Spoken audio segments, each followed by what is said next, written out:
When I arrived late for Father's Day dinner, I heard my son-in-law laugh and say, "He's just a confused old man. In a few more weeks, he won't even know what's happening to him." My daughter sat there in silence. I stood outside holding the chocolate cake my late wife used to make and my grandson's gift. Then I walked in, smiled at everyone, and calmly said, "I'm just glad I made it before someone made the biggest mistake of their life." Their faces instantly turned pale. "I'm deeply grateful you chose to spend your time here on Dad Family Revenge. Drop a comment right now. What city or country are you watching from? Let's see how far this family reaches." Also, please note, portions of this story are fictional, created for entertainment and educational purposes. Names and settings are coincidental, but the lesson it carries is something you can take with you. The chocolate cake was Margaret's idea, not the buying of it that was mine. But 14 years ago, on a rainy Tuesday afternoon in our kitchen on Mariposa Street, Margaret had pulled that particular recipe from an old cookbook with a broken spine and said, "Walter, this is the one. This is the cake that makes people feel like they're home." She was right the way she was right about most things. So every year, without fail, I stopped at Lavender and Rye on Colorado Boulevard and ordered one just like hers. The woman behind the counter, young maybe 25 with flour dusted across her left forearm, smiled when she handed me the white box. "Special occasion?" she asked. "Father's Day," I said. She beamed. "Lucky family." I smiled back, tucked the box carefully under my arm, and didn't say another word. I am Walter Hayes, 66 years old. Retired civil engineer, 31 years designing bridges and overpasses for Los Angeles County. I spent my career calculating load capacity, stress tolerance, and structural integrity. I knew down to the decimal point exactly how much weight a structure could bear before it began to fail. I wish someone had taught me how to calculate that for families. Margaret passed 4 years ago. Pancreatic cancer, fast and merciless, the kind that doesn't give you enough time to say everything you need to say. We had plans, the two of us. A small house by a lake up at Big Bear. Morning coffee on a porch with no traffic noise. 31 years of noise, and we had earned the quiet. We just never got there. After she died, I rattled around our 4-bedroom house in Pasadena like a single key in an empty tin box. The rooms were too big, the table too wide, the mornings too long.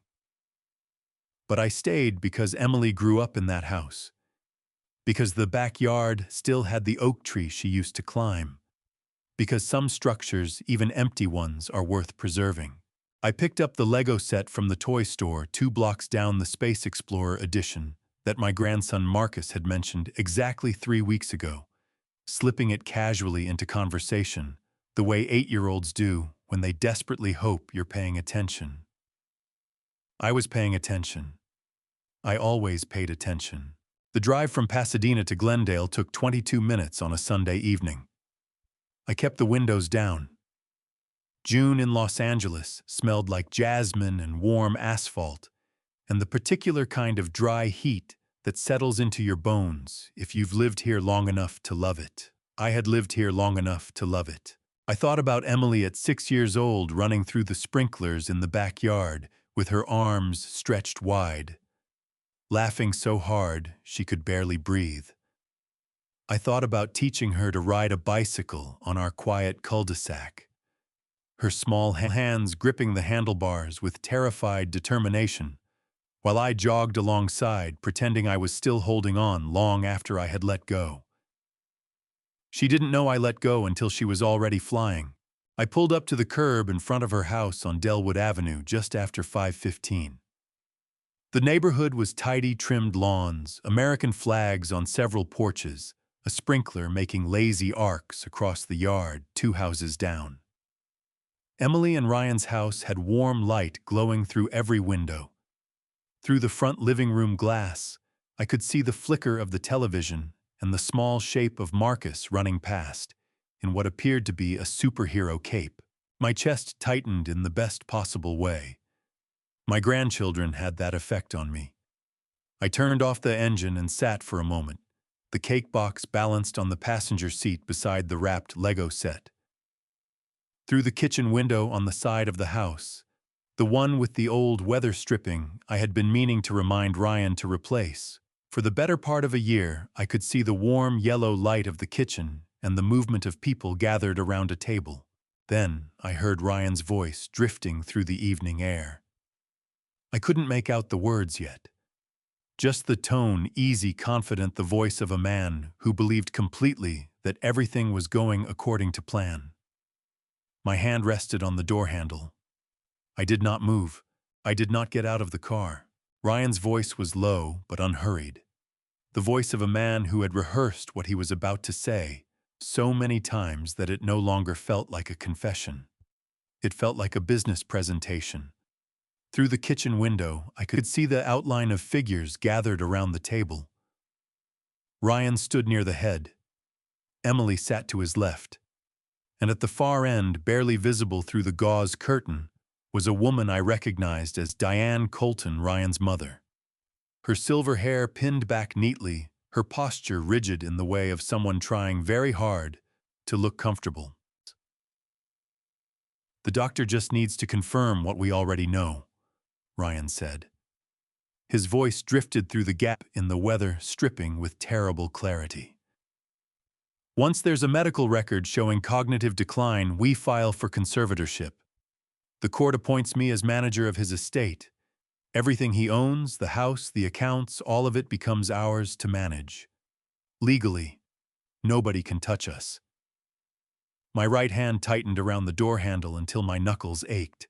Emily's voice came next, smaller and thinner than I had ever heard it. "But what if he figures it out? What if Dad realizes what's happening?" "He won't." Ryan's answer came without a single beat of hesitation. "Not if the medication does what it's supposed to do. Confusion, short-term memory loss, disorientation. It mimics early dementia perfectly. By the time anyone thinks to question it, the paperwork will already be filed." The cake box sat on the passenger seat. Margaret's cake. The one that made people feel like they were home. I heard the soft clink of glasses being raised. "To the next chapter," Ryan said, and there was a smile in his voice that made my stomach turn to ice. Emily did not respond right away. I heard the painful stretch of 3 full seconds, 3 seconds, where I prayed with every fiber of a 66-year-old man's worn-out heart that my daughter would push back her chair, set down her glass, and say something. Anything. Instead, I heard a faint, fractured exhale, and then the quiet sound of her glass meeting his. My chest didn't crack. It compressed slowly like a beam absorbing more weight than its design ever intended, bending inward at the center in a way that doesn't make noise but does permanent damage. I had seen that kind of structural failure exactly twice in my career. Both times the bridge had to be demolished. Diane's voice came last low, almost a murmur. "Ryan, just be careful. That was all. Not stop. Not this is wrong. Just be careful." The words of a woman who had already made her choice and was simply asking that the consequences not be too loud. I sat in that car for 10 full minutes. I know because I watched the clock on the dashboard tick from 5:17 to 5:27 without looking away. My jaw was clenched so tightly that my back teeth ached. My left hand pressed flat against my thigh to stop the trembling that had started somewhere around the moment I heard Emily's glass touch Ryan's. I was not going to cry. I had not cried since the morning after Margaret's funeral, when I sat alone in our kitchen at 4 in the morning and finally let myself. I was not going to cry in a car on a Sunday evening in Glendale, California, holding a chocolate cake and a Lego set. What I was going to do was think. 31 years of engineering had taught me one immovable truth. The worst thing you can do when a structure is failing is panic. and start pulling at the wrong supports. You assess. You document. You understand exactly what you are dealing with before you touch a single thing. I did not have enough yet. A conversation overheard through a kitchen window was not evidence. Ryan would deny it. Emily would stand beside her husband. And I would be exactly what Ryan needed me to be, a confused old man who thought he heard something that wasn't there. I straightened my collar in the rearview mirror. I picked up the cake box. I picked up the Lego set. I walked up the front path, pressed the doorbell, and when Emily opened the door with a wide, practiced smile that didn't quite reach her eyes, I smiled right back at her, warm and steady the way I always had. "Sorry I'm late, sweetheart," I said, and stepped inside. And just before I cleared the doorway, I said it quietly, conversationally, as though the thought had simply occurred to me on the drive over. "You know, I'm just glad I made it, before anyone did something they couldn't take back." Ryan's fork stopped halfway to his mouth. Emily's smile flickered like a candle in a draft. Diane set her water glass down very, very carefully. I walked to the kitchen counter, set the cake down, and turned to my grandchildren with the biggest grin I could manage. "Who wants to see what Grandpa brought?" Marcus hit me at full speed the moment I cleared the kitchen doorway. He was 8 years old and 72 pounds of pure, uncomplicated love, and he wrapped both arms around my waist and squeezed like he was trying to keep me from floating away. I dropped to one knee on the hardwood floor, held him back just as hard, and pressed my face briefly into the top of his head. He smelled like grass and chocolate, and the particular brand of children's shampoo that Emily had been buying since he was 2. "Grandpa, you're late," he announced into my shoulder, deeply offended. "I know, buddy. I'm sorry." I pulled back and looked at him, his gap-toothed grin, his father's jaw, his mother's eyes, my daughter's eyes. "But look what I brought you." The Lego box came out from behind my back, and Marcus's mouth dropped open so wide I could have parked a small vehicle inside it. "The Space Explorer," he breathed. "Grandpa, this is the one." "Steve, I know it's the one," I said, and ruffled his hair. "I always know." From across the kitchen, Ryan watched this exchange with a smile arranged carefully on his face, the kind of smile that required effort to maintain, the kind that, if you looked closely enough, never moved above the cheekbones. His eyes tracked me the way a man watches a situation he believes he has fully under control. I decided to let him keep believing that. For now. Emily had recovered her composure by the time I straightened up. She was standing near the oven in a blue linen dress, her hair pulled back, looking so much like Margaret at that age that my heart lurched sideways in my chest before I could stop it. She crossed the kitchen and hugged me, and I felt it immediately, the slight stiffness in her shoulders, the way her arms held on a half-second too long, like a person clinging to something they were terrified of losing. "I'm glad you made it, Dad," she said against my ear. "Me too, sweetheart," I said. And I meant it in more ways than she knew.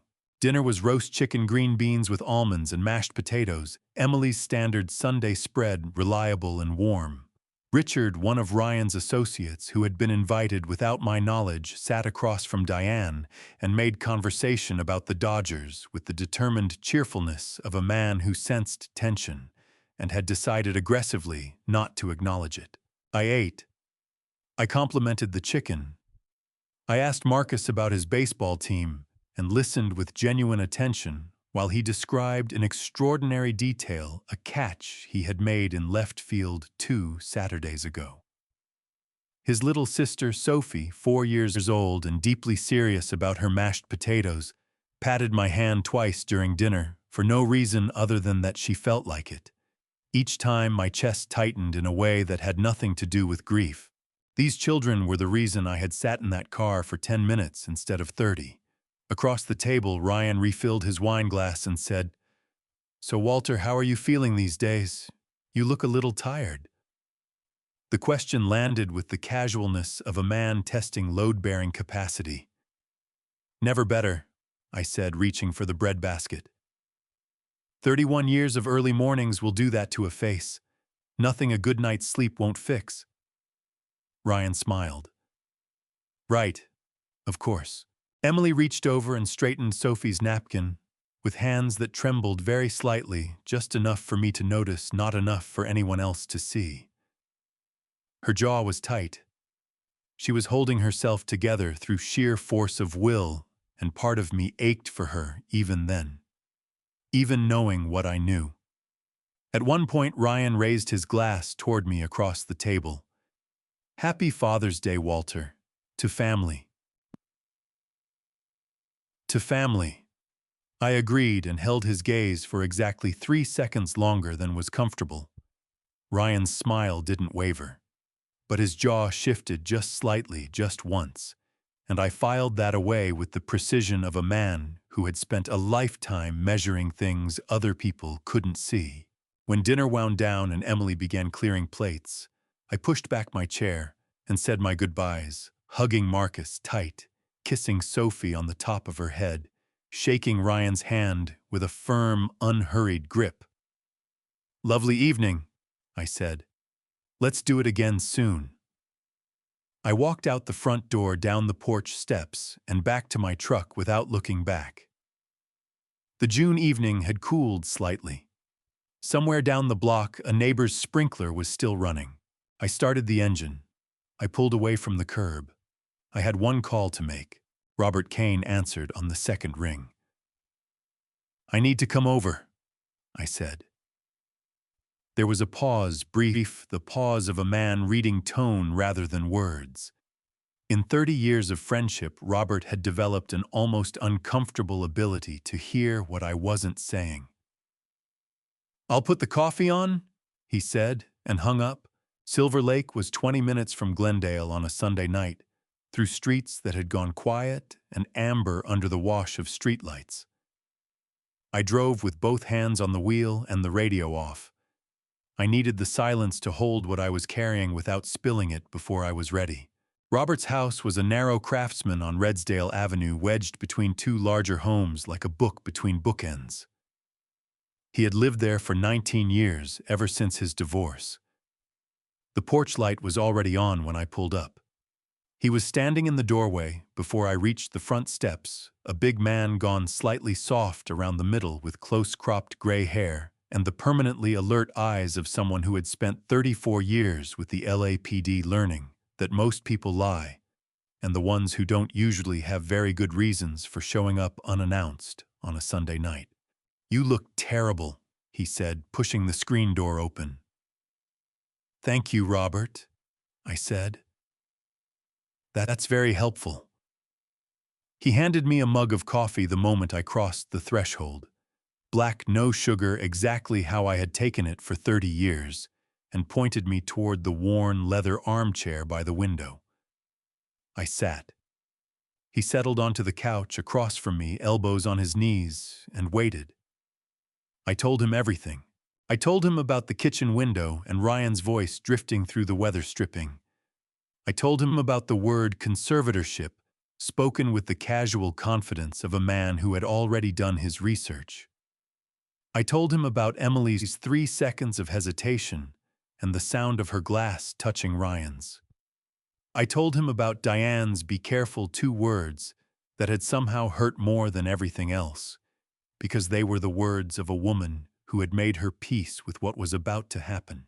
By the time I finished, my coffee had gone cold, and Robert's expression had settled into something I recognized from the handful of times over the years he had described his worst cases to me. Not anger, not shock, but a kind of focused, deliberate gravity, the face of a man cataloging information rather than reacting to it. You got any of that in writing? He asked. Recording texts? Nothing, I said. I heard it through a window. Robert exhaled slowly through his nose. He picked up his own mug, looked into it, set it back down without drinking. Then right now you've got nothing, he said. I know that's not what you want to hear, Walter, but it's the truth. You go to the police tonight with what you told me. Ryan denies every word. Emily backs him up. And you, he paused, choosing carefully. You become exactly what he needs you to be. A confused older man who thinks he overheard something that wasn't there. Something locked tight in my chest, and I pressed both hands flat on my knees to keep them still. What do I do? Robert leaned forward, and when he spoke, his voice dropped into the register. I had only heard him use a handful of times, the voice he reserved for the moments when he was absolutely certain. You let him think it's working, Robert said. Whatever he's planning, the medication, the doctor visits, the paperwork, you let him believe every single piece of it is falling into place. You give him confidence.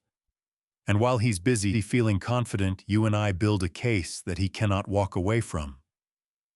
I stared at him. You want me to pretend? I want you to perform, Robert said. There's a difference. A pretender hopes nobody notices. A performer controls exactly what they see.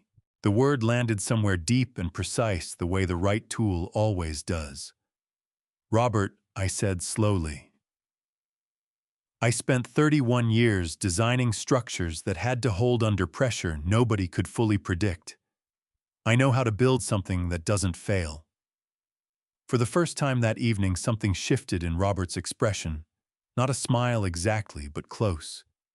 The particular look of a man who had just confirmed something he already suspected. I know you do, he said. That's why I'm not worried. He stood up, crossed to the small desk in the corner, and pulled out a legal pad and a pen. He set them on the coffee table between us. Start from the beginning, he said. Every word you remember, every name, every detail. We write it all down tonight, and tomorrow morning you and I are going to Huntington Hospital to see Samuel Brooks. I reached for the legal pad. Outside, Silver Lake had gone fully quiet. Somewhere in the neighborhood, a dog barked twice and stopped. The clock on Robert's mantel read 10:47. I had not felt this calm in hours. Samuel Brooks had been my doctor for 12 years, which meant he had seen me through a stress fracture in my left foot, 2 bouts of bronchitis, Margaret's final months, and the 6 months after her death, when my blood pressure climbed so high. He sat me down and said, with the particular directness of a man who has delivered bad news before and has stopped softening it, Walter, grief is not a moral failing, but it will kill you just as efficiently as anything else if you let it. I trusted him the way you trust a structure that has been tested and has held. He met us in his office at Huntington Hospital at 8:15 Monday morning, still in his street clothes. He had come in early as a favor to Robert, who had called ahead. His office smelled like coffee and old paper, and the particular antiseptic undertone that never fully leaves a hospital building. He listened to everything I told him, without writing a single note, which I had learned over 12 years, meant he was paying very close attention. When I finished, he held out his hand across the desk. "The bottle," he said. I reached into my jacket pocket and set the prescription bottle on his desk. My regular blood pressure medication, the one I had been taking every morning for the past 4 months. Samuel picked it up, turned it slowly in his hands, and held it up to the light from the window. His eyes narrowed. "How long have you been feeling off?"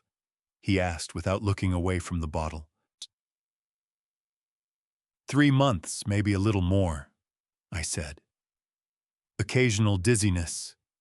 Moments where I'd walk into a room and lose the thread of why I was there. I wrote it off as age.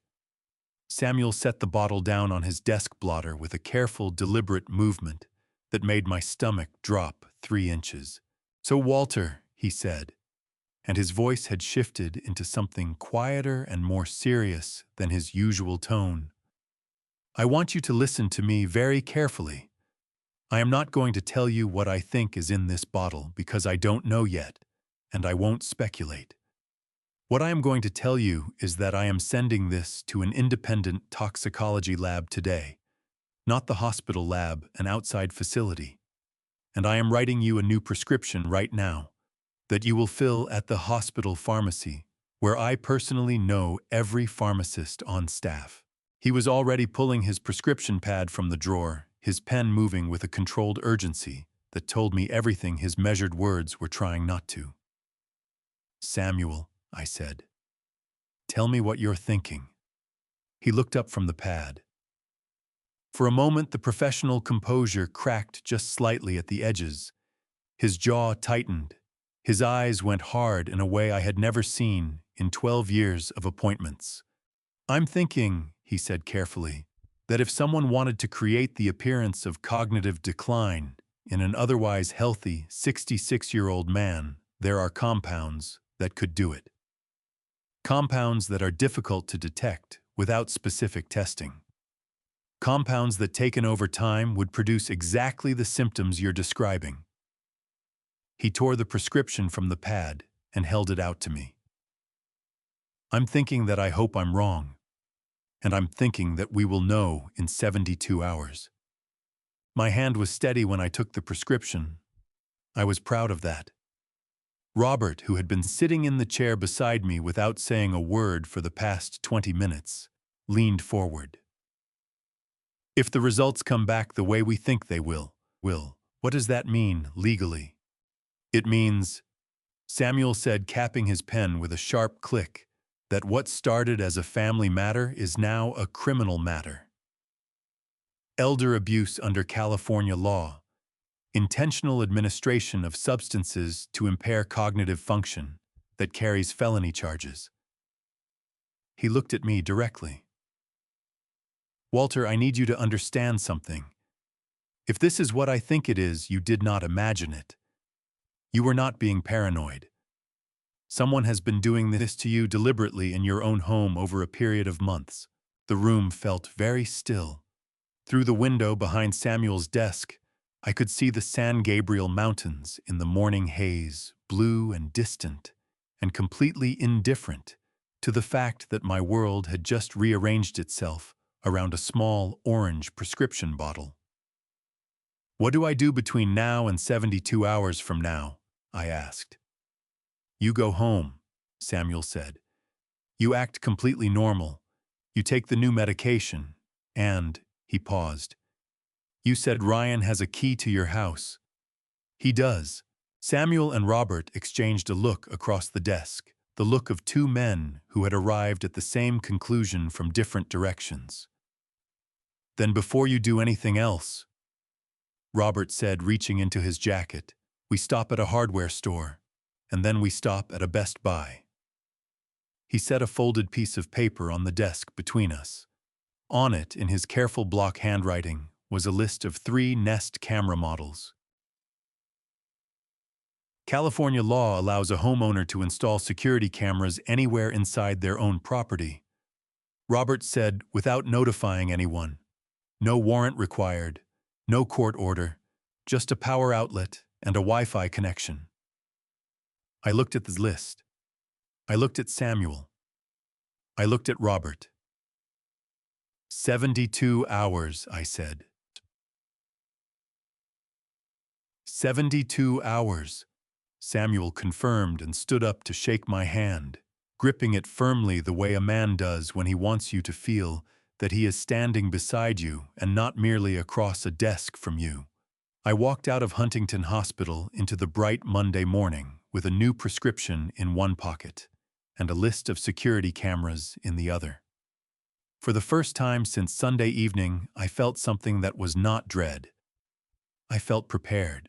The toxicology results came back on Thursday. Samuel called me at 7:43 in the morning, and I knew before he said a single word. I knew from the half-second of silence before he spoke. The kind of pause that a doctor uses when he has been hoping to be wrong and has just confirmed that he wasn't. "The compound is called scopolamine derivative," he said.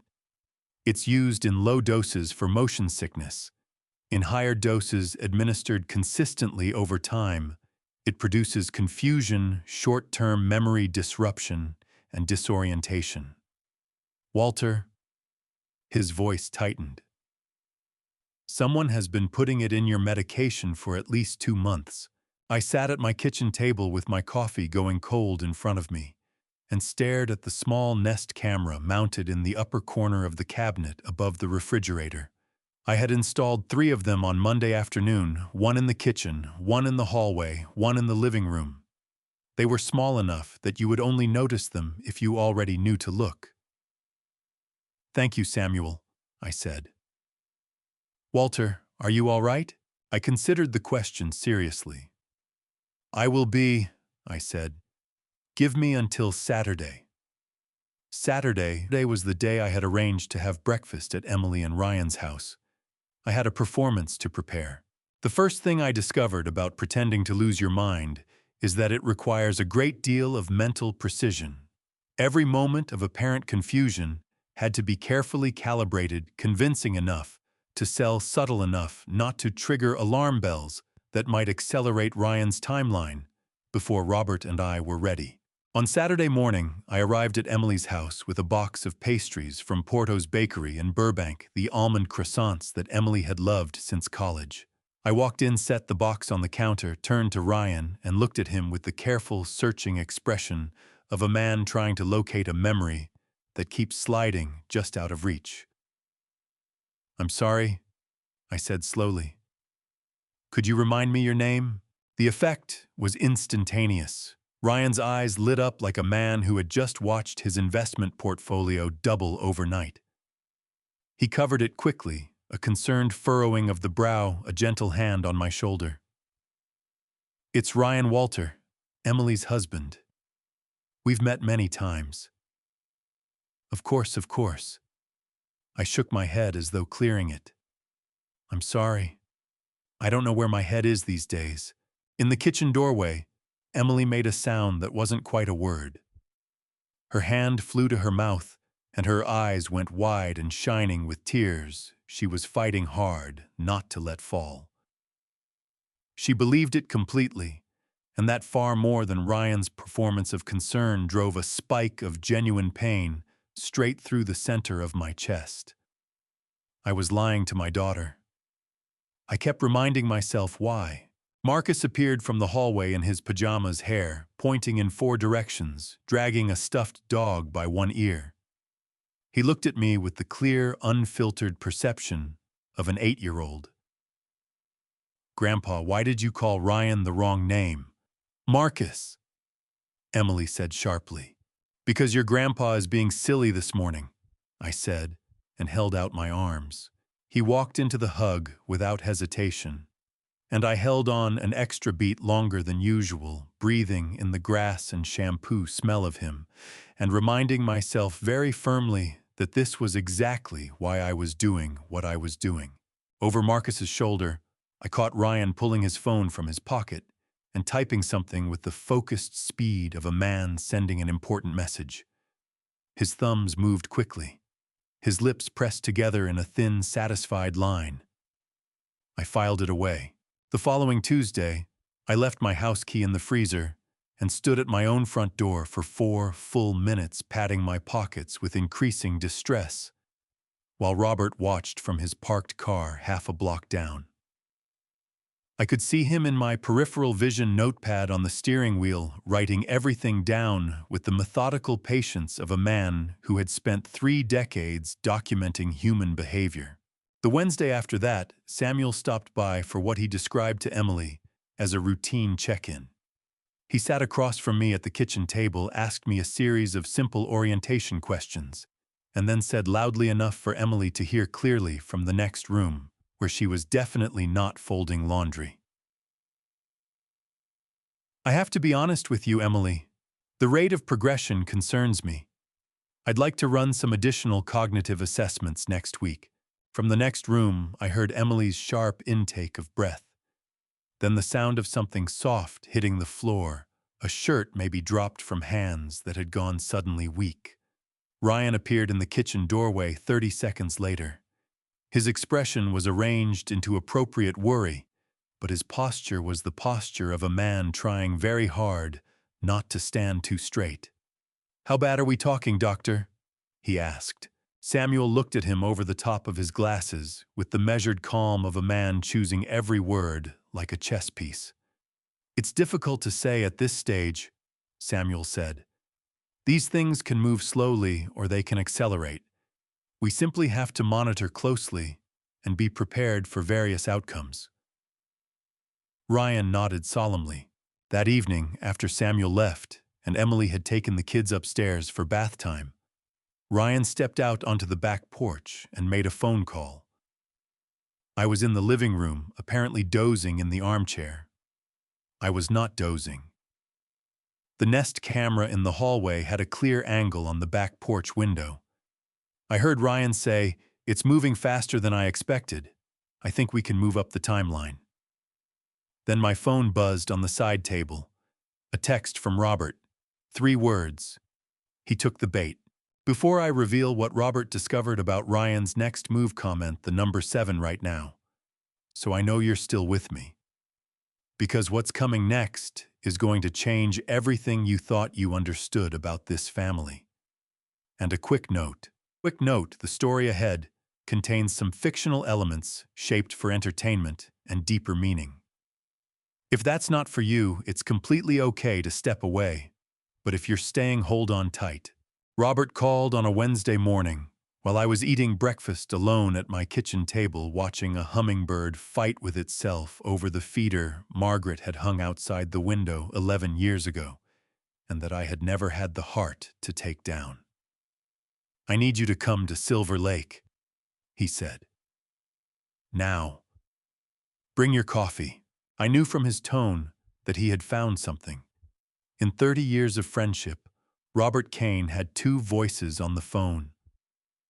The voice he used when he was calling to make plans, and the voice he used when he was calling because the world had just confirmed one of his worst suspicions.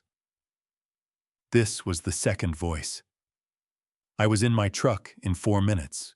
He met me at the door with a manila folder tucked under his arm and the expression of a man who had been awake since 5 in the morning, turning something over in his mind.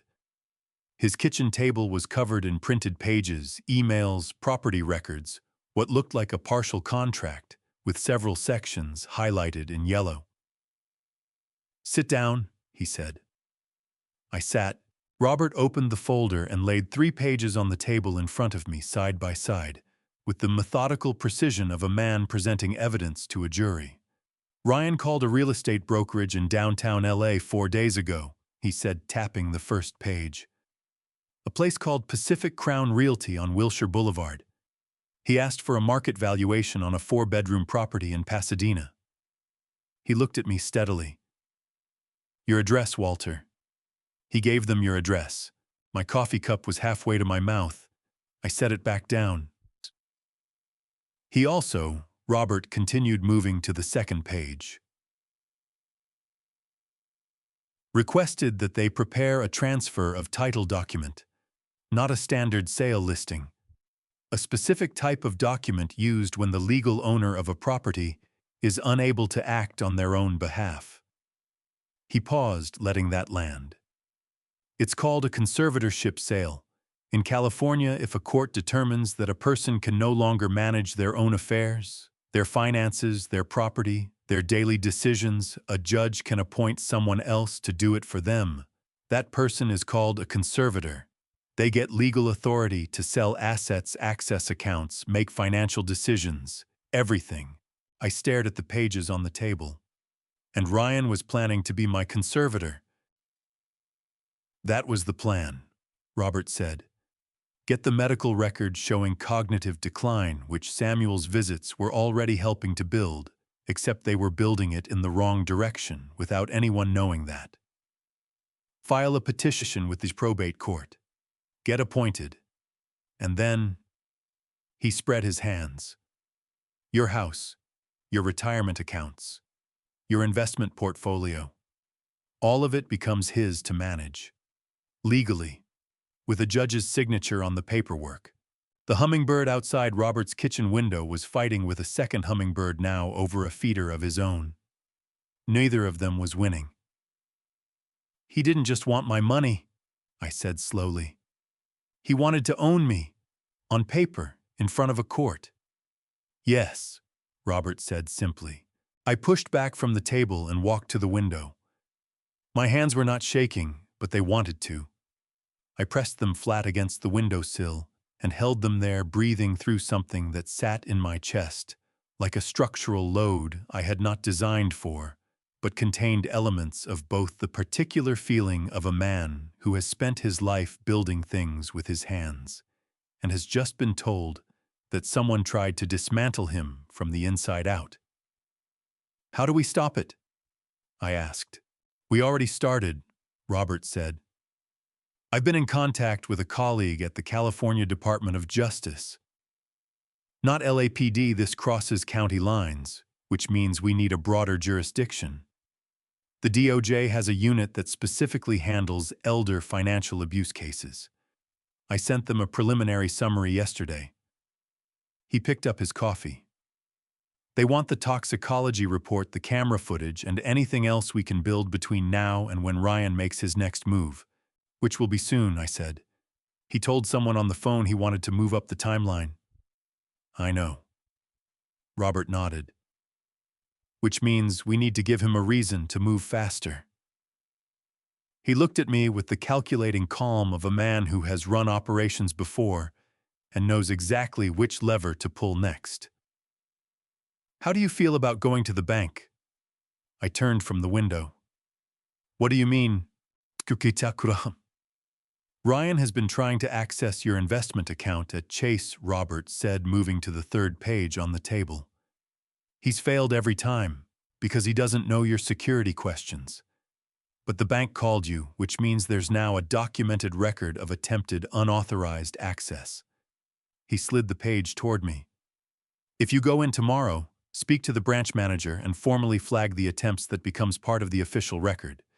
It also," he added, "gives Ryan one more reason to believe he needs to act quickly before the window closes." I looked at the page. It was a printed screenshot of 3 attempted logins to my Chase online banking portal, each one time-stamped. Each one failed. "He tried 3 times in 1 week," I said. "Twice at the branch in person and once online," Robert said. "The teller who flagged it remembered him. Said he came in with a handwritten list of account details and got frustrated when the security questions didn't match. Something moved through me then, not the wave from before, but something colder and more settled. The feeling I used to get in the final stages of a project, when the last calculations had been checked and rechecked, and everything was aligned, and the only thing left was to build what you had designed. I picked up the third page and studied it. "I'll go to the bank tomorrow morning," I said. Robert picked up his pen. "And Walter, one more thing. My contact at the DOJ found something else. Something I want you to be prepared for before I show it to you." He reached back into the folder and pulled out a single page. He held it for a moment, before setting it on the table the way a person does when they are giving you one last second to brace yourself. I looked at it. It was a property transfer record from 6 years ago, a savings account liquidation.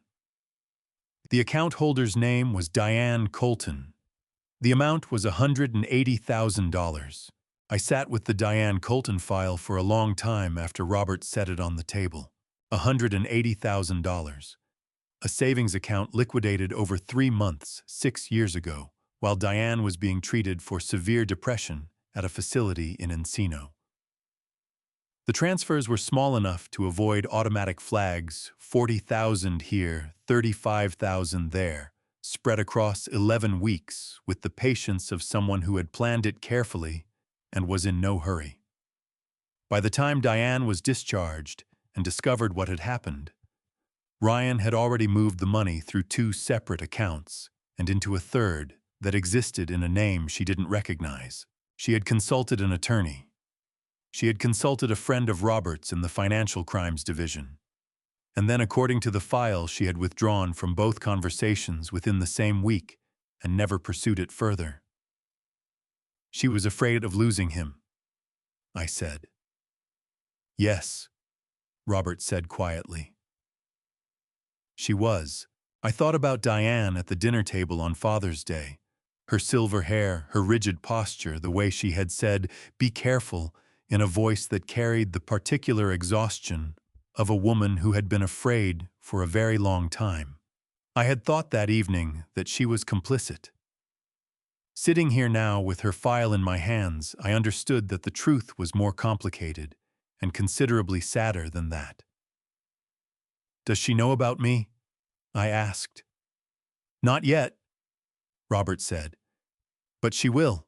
I drove to the Chase Bank branch on Lake Avenue in Pasadena the following morning. The branch manager, a trim man in his 40s named Martin, who shook my hand with the careful warmth of someone who had been trained to deliver bad news, gently walked me through the attempted access log with an expression that suggested he found the whole situation deeply uncomfortable. "Whoever this was," Martin said, turning his monitor toward me, "they came in twice in person. Our teller remembers the second visit clearly. He had a handwritten list." He paused. He was also quite agitated when the security questions didn't match. The security questions Margaret and I had set up together in 2019. Her mother's maiden name, the street we lived on when we got married. Things that Ryan Colton had no way of knowing and no right to guess at. I filed a formal complaint with the branch manager, signed the documentation, and asked Martin to ensure that a copy was forwarded to the California Department of Justice Financial Crimes Unit, where Robert had already established a contact. Martin's eyebrows rose slightly, but he nodded and wrote it down. I was back in my truck by 9:15. Robert called at 11. "Walter," he said, and I heard it immediately, that second voice again, the one that meant the world had just confirmed something. "I found the cabin." He sent me the listing through a text message, an Airbnb reservation made under Ryan's email address for a property in the San Bernardino Mountains. I pulled up the satellite image on my phone and stared at it for a long moment. A small wooden structure at the end of a dirt road, surrounded on all sides by pine trees, so dense they swallowed the building whole. The nearest neighboring property was marked on the map at 4.3 miles away. "No cell service up there," Robert said. I checked 3 different carriers. "No neighbors," I said. "No cameras on the road, in or out." "The booking dates," Robert said, "are for the weekend of July 9th and 10th, which is the weekend Ryan suggested we go for a drive in the mountains," I said. "He mentioned it last Tuesday, called it a change of scenery." The pine trees in the satellite image were very still and very green and completely indifferent to everything. "Robert," I said, "this stopped being about money a long time ago, didn't it?" It wasn't a question. Robert answered it anyway. "Yes," he said. "It did." I sat in the bank parking lot on Lake Avenue for a few minutes after I hung up, watching a young mother wrestle a stroller through the branch's glass doors, while a toddler clung to her sleeve and chattered at full volume about something involving a dog. Normal life proceeding normally 12 feet away from where I was sitting, with a satellite image of a cabin in the mountains and the growing certainty that my son-in-law had never intended for me to come back down from it. My phone buzzed again. Another text from Robert. "DOJ contact confirmed. They're in. We move when you're ready." I typed back 2 words. "I'm ready." The hardest part of the whole performance was not the forgetting. It was the remembering exactly who I was, exactly what I knew, exactly what was at stake, while simultaneously looking into the eyes of my daughter and her husband, and giving them something entirely different.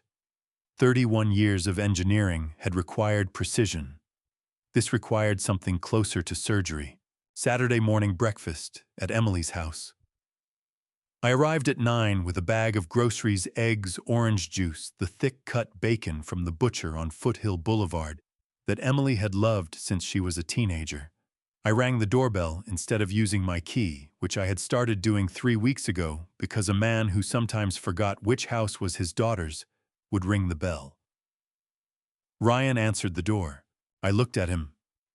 I let my eyes do the thing I had practiced in the mirror at 6 in the morning, a slight unfocusing, a fractional delay in recognition, like a television finding its signal. "Oh," I said. "Hello there." Ryan's entire body responded before his face did. His shoulders dropped a quarter inch. The tension he carried everywhere, the coiled readiness of a man waiting for something to go wrong, visibly released. His mouth curved into the warm, patient smile of a man performing concern for an audience of one. "Walter," he said gently. "It's Ryan, Emily's husband. Come on in." Of course, of course." I stepped inside, looking around the entryway with the slightly bewildered air of a man for whom familiar spaces had begun to feel unreliable. "I brought eggs. I thought Emily likes eggs on Saturdays." "She does."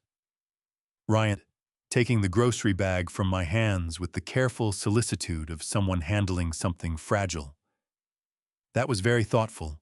What Ryan did not know was that Robert was parked 2 houses down on Delwood Avenue, a thermos of coffee on his dashboard, and a notepad on his knee, documenting the time I arrived, the time Ryan answered the door, and the precise quality of Ryan's reaction to my performance. Evidence of intent required establishing a pattern of behavior. We had been building that pattern for 3 weeks.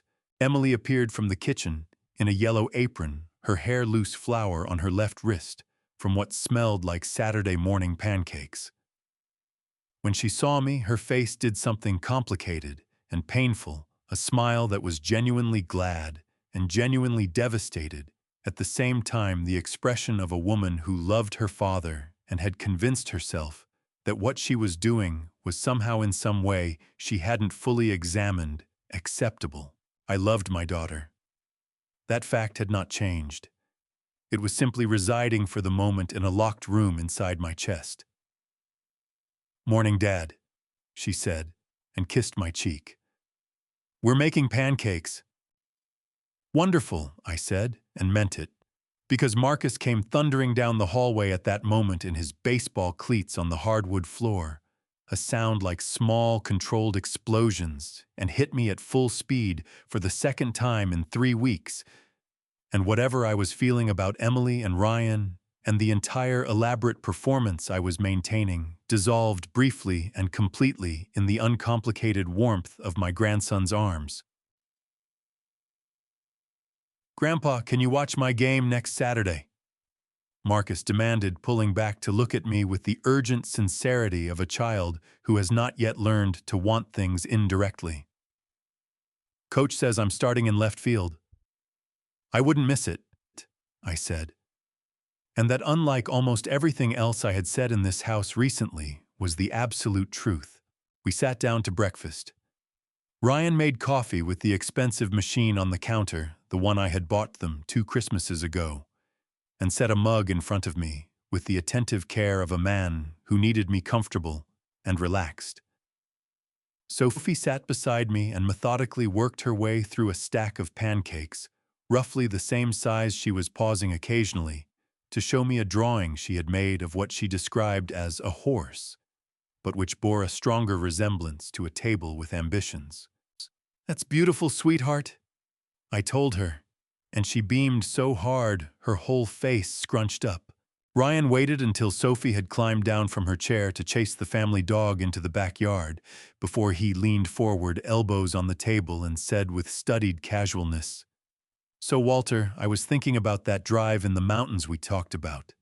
How does next Wednesday sound? Emily and I thought it might be nice to take you up to the San Bernardino area. Fresh air, some scenery. Do you good?" I looked at him. I let the slight unfocusing come back into my eyes, and underneath it, with every cell of precision I had spent 66 years developing, I registered the exact words he had used. The San Bernardino area. The same mountains. The same weekend.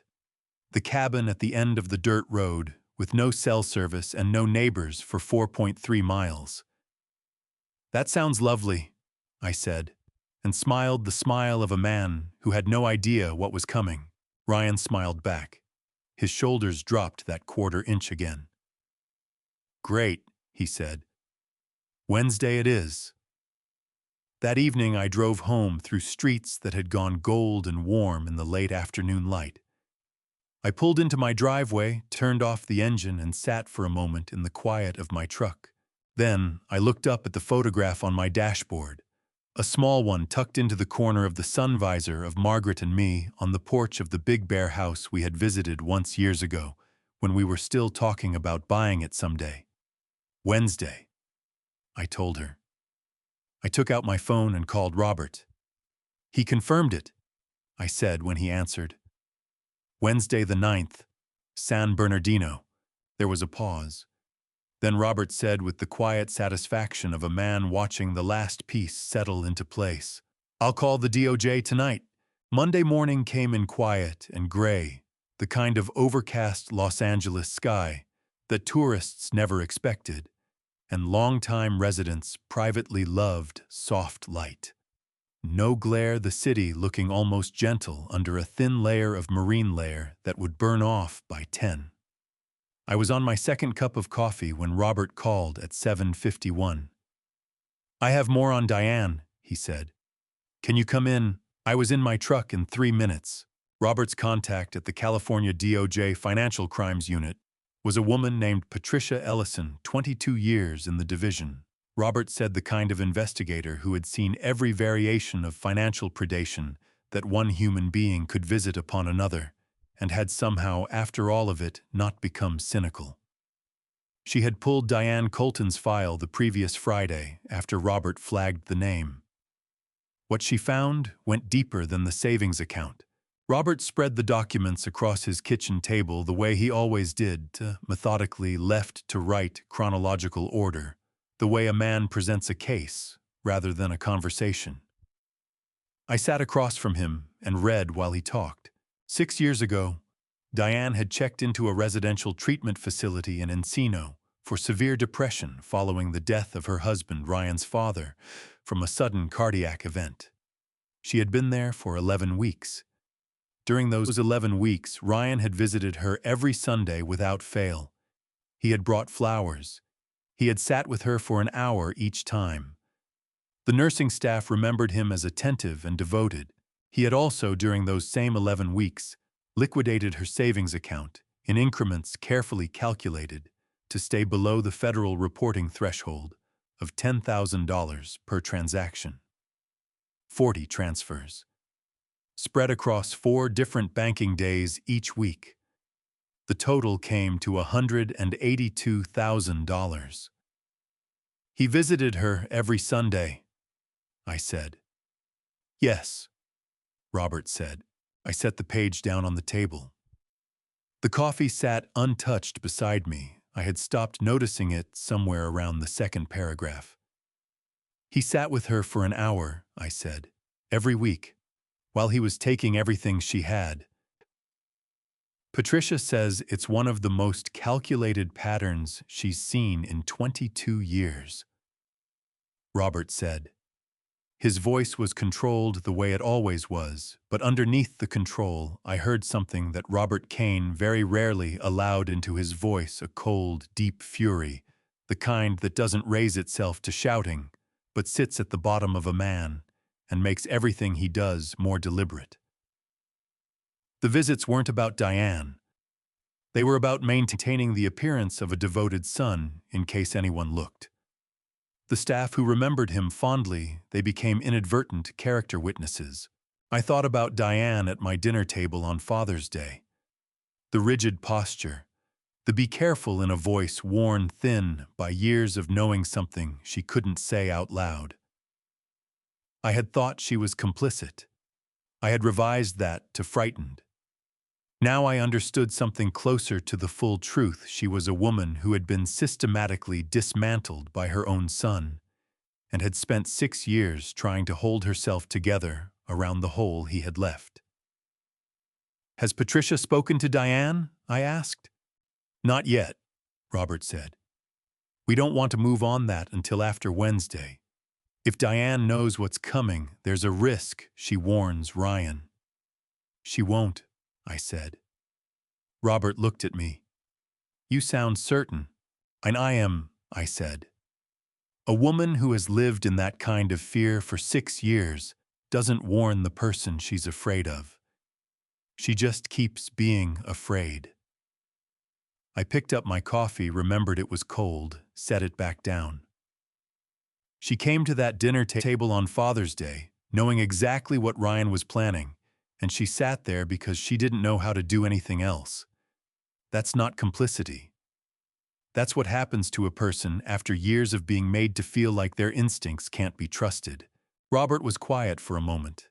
Then he said, "Patricia wants to know if you're willing to provide a formal statement before Wednesday. About the medication, the banking attempts, the real estate inquiry. Everything." "Yes," I said immediately. "Whatever she needs." "There's one more thing." Robert reached into the folder and pulled out a single printed page, a screenshot of a text message thread. He slid it across the table. The texts were between 2 numbers. The first was Ryan's cell. I recognized it from years of family group messages. The second was unlisted. The thread was 4 messages long, sent the previous Thursday evening. "Still on for Wednesday, yes. He thinks it's a day trip. The cabin's ready. I cleared it out. Good.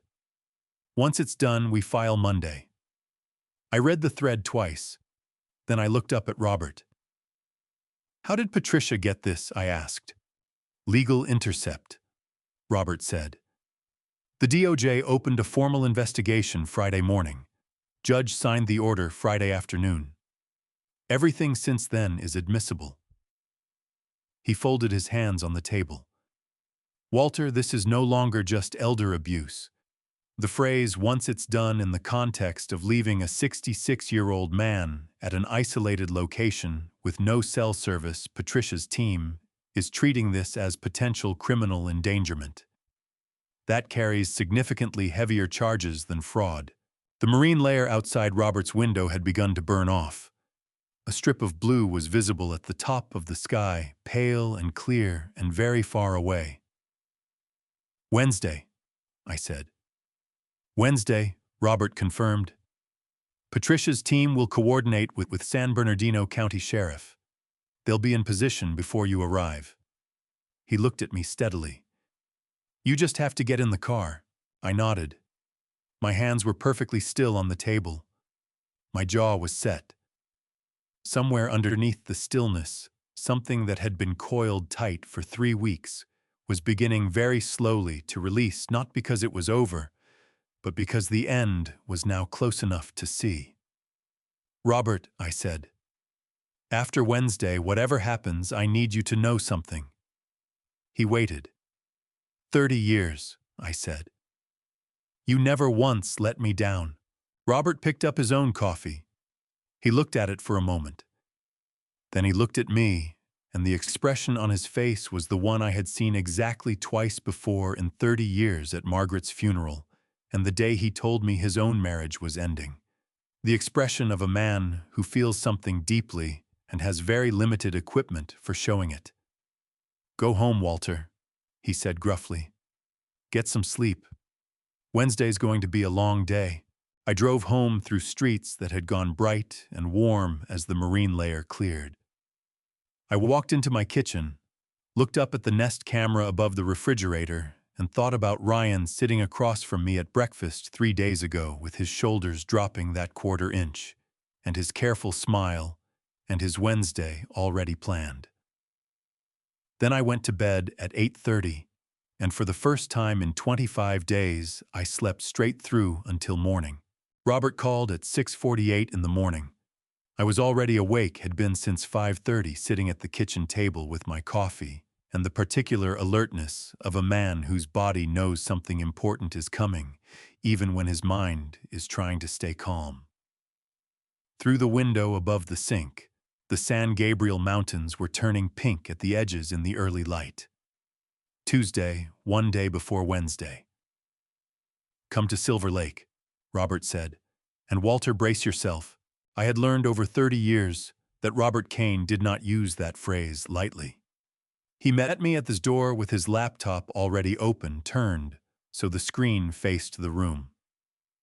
On it was a paused video frame, the kitchen of my house on Mariposa Street, shot from the upper corner above the refrigerator.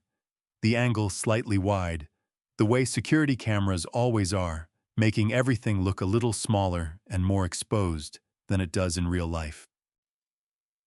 "This is from 3 weeks ago," Robert said. "June 28th, a Saturday afternoon. You were asleep in the back bedroom. Ryan had stopped by to drop off some paperwork Emily needed signed. You let him in before you went to lie down. I remembered that afternoon. I had been genuinely tired, the real kind, not the performed kind. I had shown Ryan where the papers were on the kitchen counter and told him to lock up when he left. "Play it," I said. Robert pressed the space bar. The timestamp in the corner read 2:17 p.m. For the first 11 seconds, the kitchen was empty, afternoon light. Coming through the window over the sink, a dish towel folded on the counter. The ordinary stillness of a house where someone is sleeping. Then Ryan walked in. He came from the hallway, moving with the unhurried ease of a man who believed he was completely alone. He went directly to the cabinet beside the refrigerator. Not the refrigerator itself, not the counter, not anywhere else. Directly to that cabinet, with the confidence of someone who knew exactly where he was going, because he had been there before. He opened the cabinet. He reached past the vitamins and the antacids and the box of herbal tea Margaret had bought the winter before she died, and that I still could not bring myself to throw away. He reached for my blood pressure medication. He took the bottle down. He set it on the counter.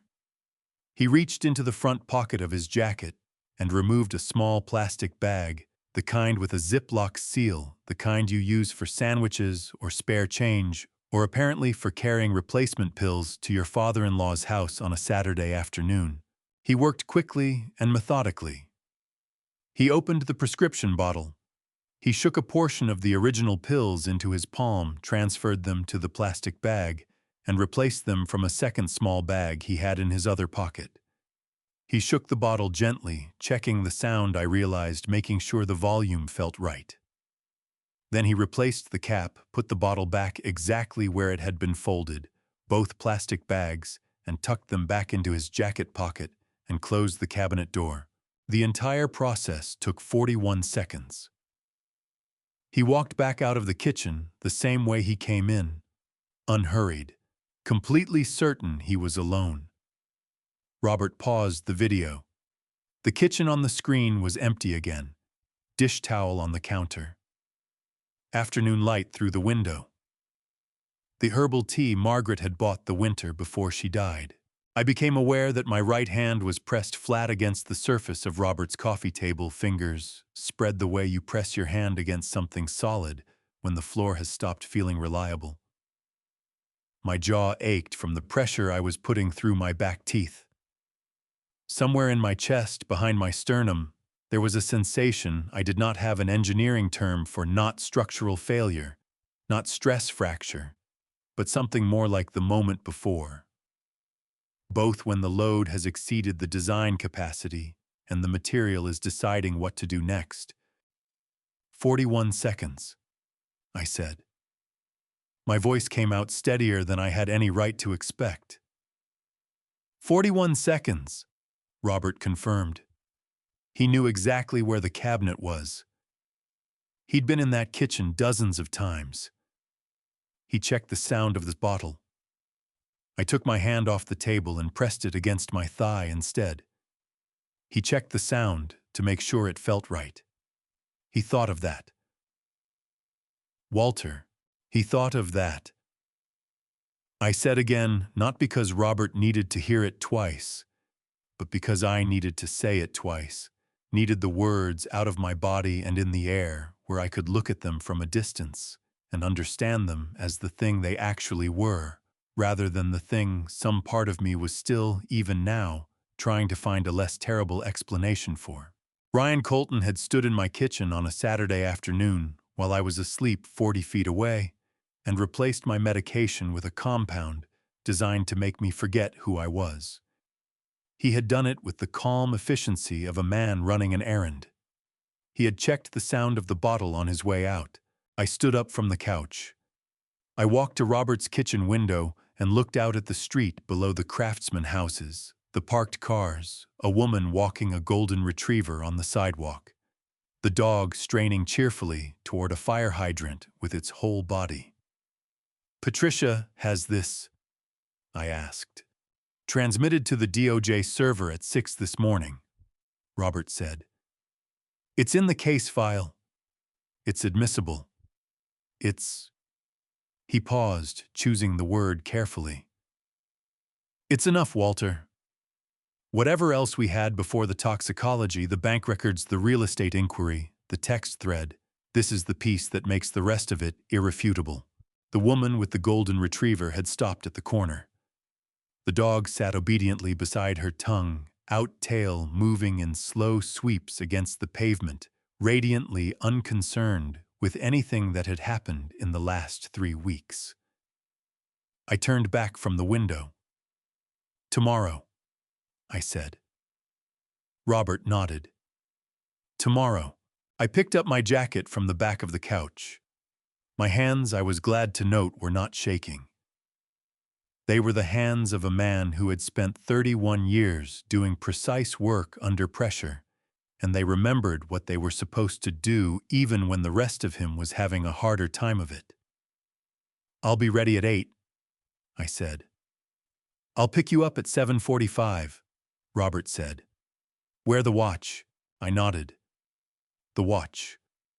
The old Seiko on my dresser at home, the one Margaret had given me for our 20th anniversary. The one Robert had spent 40 minutes last week carefully opening the back casing of and fitting with a GPS transmitter the size of a shirt button. I drove home through Tuesday morning traffic on the 2 freeway, and I did not turn on the radio, and I did not call anyone. And when I got home, I walked straight to my dresser and picked up the watch and held it in my palm for a long moment, feeling the weight of it, the familiar cool of the metal case, the small scratch on the crystal that had been there since 2009 when I dropped it on a job site, and Margaret had laughed and said it gave it character. "Tomorrow," I told the watch. Then I set it carefully on the nightstand, where I would see it first thing in the morning, and I went to make myself lunch, and I tried very hard to eat it. I woke at 4:53 without an alarm. The bedroom was dark except for the thin line of pre-dawn light coming under the door from the hallway nightlight, the one Margaret had installed 11 years ago after she got up for a glass of water and walked into the doorframe hard enough to leave a bruise on her cheekbone for a week. I had never turned it off. I suspected I never would. I lay still for a moment, looking at the ceiling, listening to the house. My house. 4 bedrooms, 2.5 baths. The oak tree in the backyard that Emily used to climb the kitchen, where Margaret had spent 30 years making Sunday dinners that somehow always smelled like the particular combination of garlic and rosemary that I still 4 years later could not encounter anywhere without feeling her so close I had to stop and breathe through it. My house with its slightly uneven back porch step that I had been meaning to fix since 2018, and the window in the guest room that stuck in the humidity, and the Nest cameras in the kitchen and hallway and living room recording everything and uploading it to a server where Patricia Ellison's team at the California DOJ could access it in real time if they needed to. My house. That Ryan Colton had been planning to take from me. I got up at 5. I showered, dressed in my cleanest khaki pants, and the blue button-down that Emily had given me for Christmas 3 years ago. The kind of thing a man wears when he is being taken on an outing, when the people taking him want him to look presentable, when the occasion is being framed as a kindness. I made coffee. I stood at the kitchen window and drank it, while the sky over Pasadena went from black to purple to the particular shade of pale gold that meant the San Gabriel Mountains were catching the first of the morning. At 6:15, I walked to my dresser. The Seiko was exactly where I had placed it on the nightstand, face up, the small scratch on the crystal catching the light from the window. Margaret had given it to me on a Saturday morning in September, wrapped in brown paper, because she always said that presents should feel like something found rather than something bought. She had sat across the breakfast table watching me unwrap it with the expression she always had when she gave me something she was pleased about. Chin tilted slightly, eyes warm, the ghost of a smile at the corner of her mouth that she was trying and failing to contain. 20 years, she had said, and you still can't tell time worth a damn. I had laughed so hard I knocked my coffee over. I picked up the watch and turned it over in my palm. The back casing was smooth and cool, no indication from the outside that Robert had spent 40 minutes last week opening it with the precision of a man who had once, decades ago, trained briefly in surveillance equipment before deciding he preferred working with people rather than gadgets. Inside, fitted carefully against the movement, was a GPS transmitter roughly the size of 2 stacked quarters, accurate to within 15 feet, with a battery life of 72 hours. I fastened the watch around my left wrist.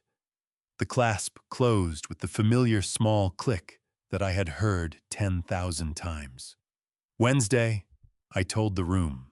I drove to Emily's house in Glendale, with the windows down, taking the long way through Altadena and down into the foothill corridor, through neighborhoods I had driven 1,000 times in 30 years of living in this corner of Los Angeles. The jacaranda trees on Marengo Avenue had gone to seed weeks ago, their purple blossoms replaced by flat brown pods. But the canopy they made was still beautiful in the early light. I drove slowly, and I looked at everything, the houses and the yards and the dogs being walked, and the sprinklers making their slow arcs across the lawns. And I thought about what it meant to have lived in one place long enough to know its rhythms by heart. Margaret had loved this part of Los Angeles, with the fierce proprietary love of a woman who had grown up somewhere flat and featureless in central Ohio, and arrived here at 23 and never left. The mountains, she used to say, looking north at the San Gabriels. Walter, we have mountains. Do you understand how remarkable that is? I understood it a little better this morning than I usually did. I pulled up to Emily's house at 7:58. Ryan's SUV was in the driveway, the back already loaded with what appeared to be a cooler and 2 canvas bags, the careful props of a man staging a day trip. Ryan came out the front door as I was cutting the engine, already smiling, already performing the role of attentive son-in-law shepherding an aging father-in-law through a pleasant outing.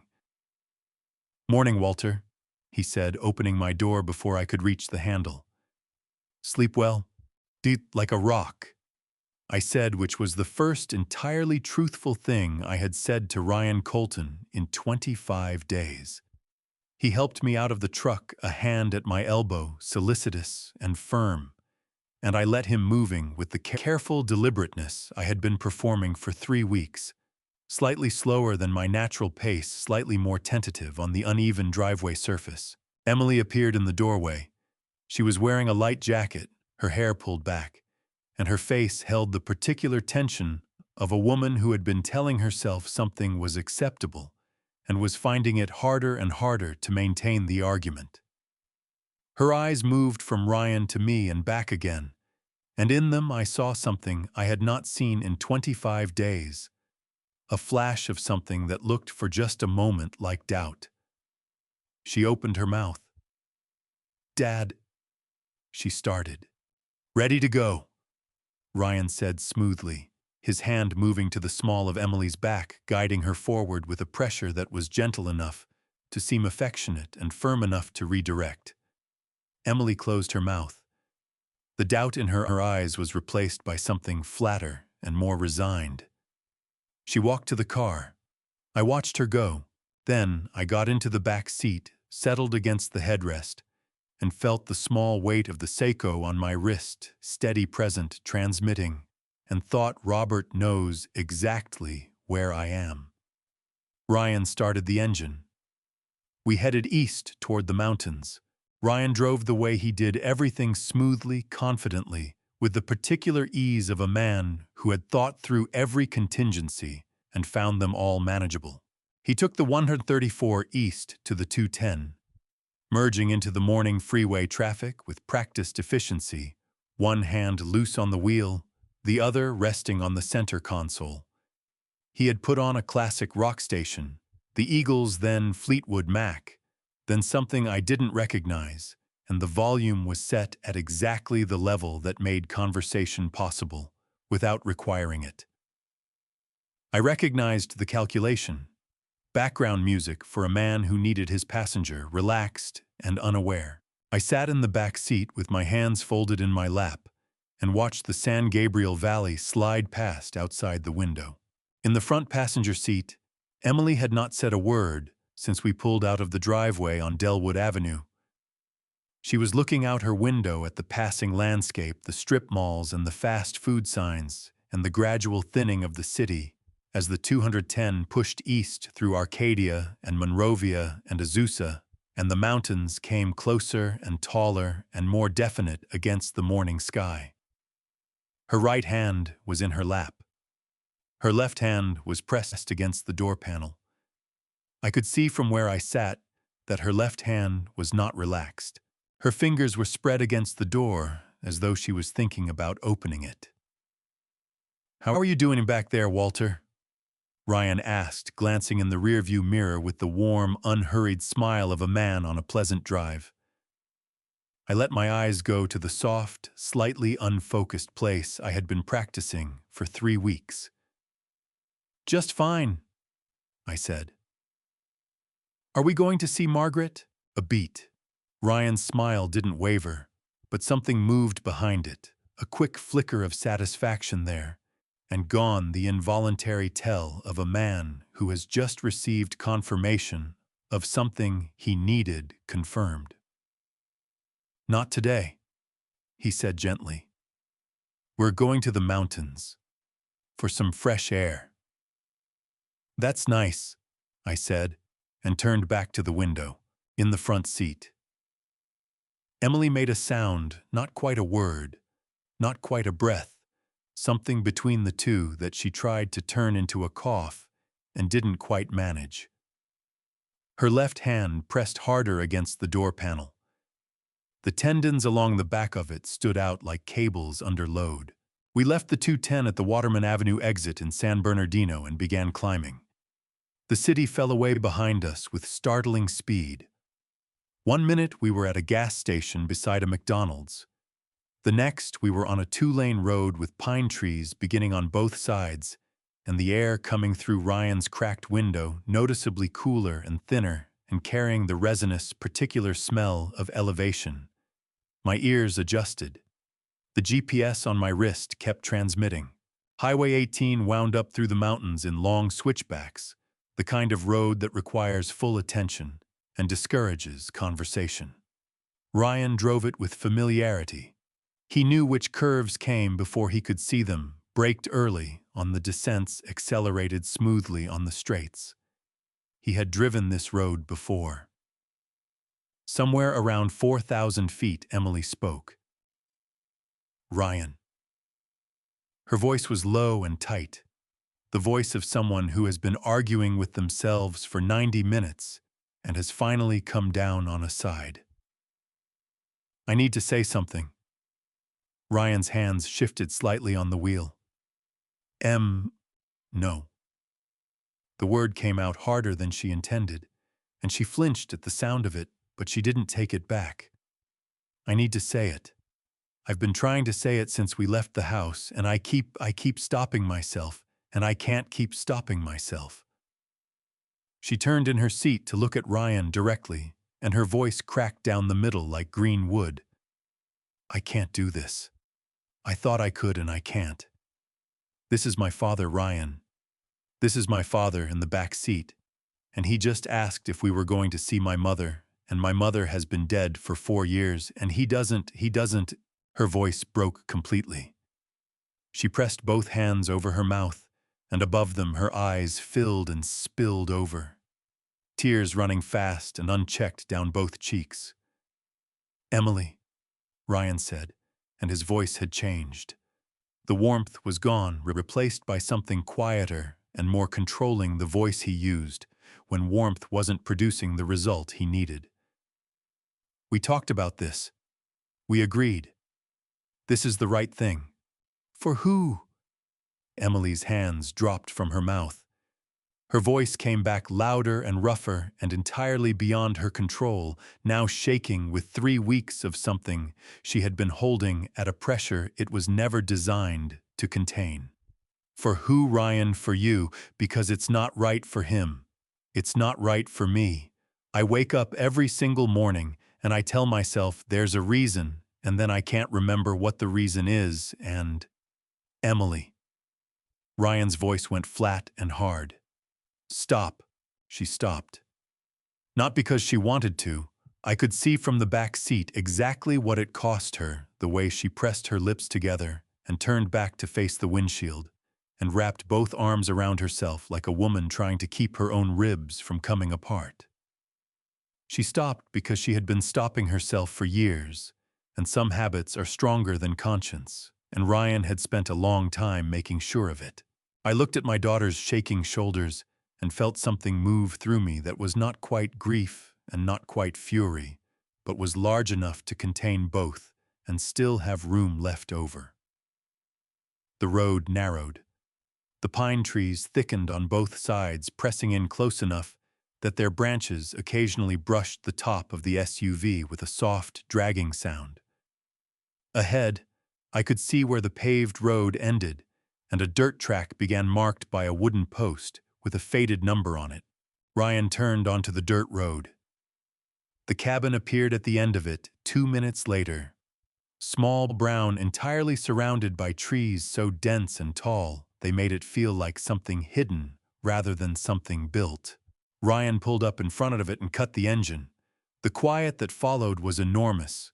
No traffic, no voices, no sound at all except the wind moving through the pine trees above us with a low, continuous sigh that seemed to come from everywhere at once. "Here we are," Ryan said, and his voice was easy and warm again. The warmth switched back on like a lamp. "Beautiful, right? Why don't you get out and stretch your legs, Walter? Take a look around. Em and I will grab the bags." I reached for the door handle with the careful deliberateness of a man who was not entirely sure of his own coordination. I stepped out onto the pine needle carpet in front of the cabin. The air at this elevation was sharp and cold and smelled like something so clean it almost hurt. Behind me, I heard Ryan say quietly to Emily, "5 minutes, that's all." And I heard Emily say nothing at all, not because she had nothing to say, but because the sound that came out of her was not a word. It was the sound of a woman who has finally understood with complete and terrible clarity exactly what she has agreed to. I stood in front of the cabin and looked up through the pine trees at the strip of sky visible between them, pale blue and very far away, and completely indifferent to everything happening beneath it. I heard the SUV's engine turn over. I did not run. I did not turn around. I waited. Before I show you what happened, the moment Ryan turned that engine on, comment justice right now. If you believe Walter deserved better than this. Because what's about to unfold in the next 60 seconds of this story is something Ryan Colton never saw coming, and neither will you. And please note, this story contains fictional elements included for entertainment and educational purposes. If you'd rather not continue, this is a natural place to pause. For everyone else, stay with me. The SUV moved about 12 feet. That was as far as Ryan got before the first vehicle came out of the tree line. It was a San Bernardino County Sheriff's cruiser moving fast and low on the dirt road, with its light bar going blue and red, strobing through the pine trees in hard, rhythmic pulses that turned the whole clearing into something that looked nothing like a pleasant mountain outing anymore. It came from the east side of the road. Before Ryan could process what he was seeing in the windshield, a second cruiser appeared from the west, and then a third. A dark SUV with California DOJ markings on the door pulled across the road behind him, cutting off any possibility of reversing. Ryan stood on the brakes. The SUV lurched to a stop in a small cloud of pine needle dust, the rear end fishtailing slightly on the loose surface before the tires found purchase.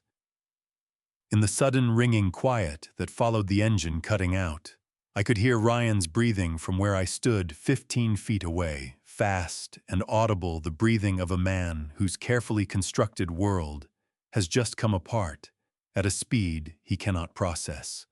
I walked toward the vehicles, not with a cane, not with the careful, tentative steps of a man who sometimes forgot which house belonged to his daughter. I walked the way I had walked for 66 years, straight-backed, deliberate, the measured stride of a man who had spent 3 decades on active construction sites and had never once needed to be told where to put his feet. Robert stepped out from behind the DOJ vehicle. He was in his badge and his jacket, the folder tucked under his left arm, and he looked at me with the expression of a man who has run a very long and difficult operation and has just watched it reach its conclusion exactly as planned. Not triumph, because Robert Kane was not a man given to triumph, but something quieter and more permanent. The expression of a man setting something down that he has been carrying for a long time. "Walter," he said. "Robert," I said. We did not need to say anything else. The sheriff's deputies were already at Ryan's window. Ryan had not moved from the driver's seat.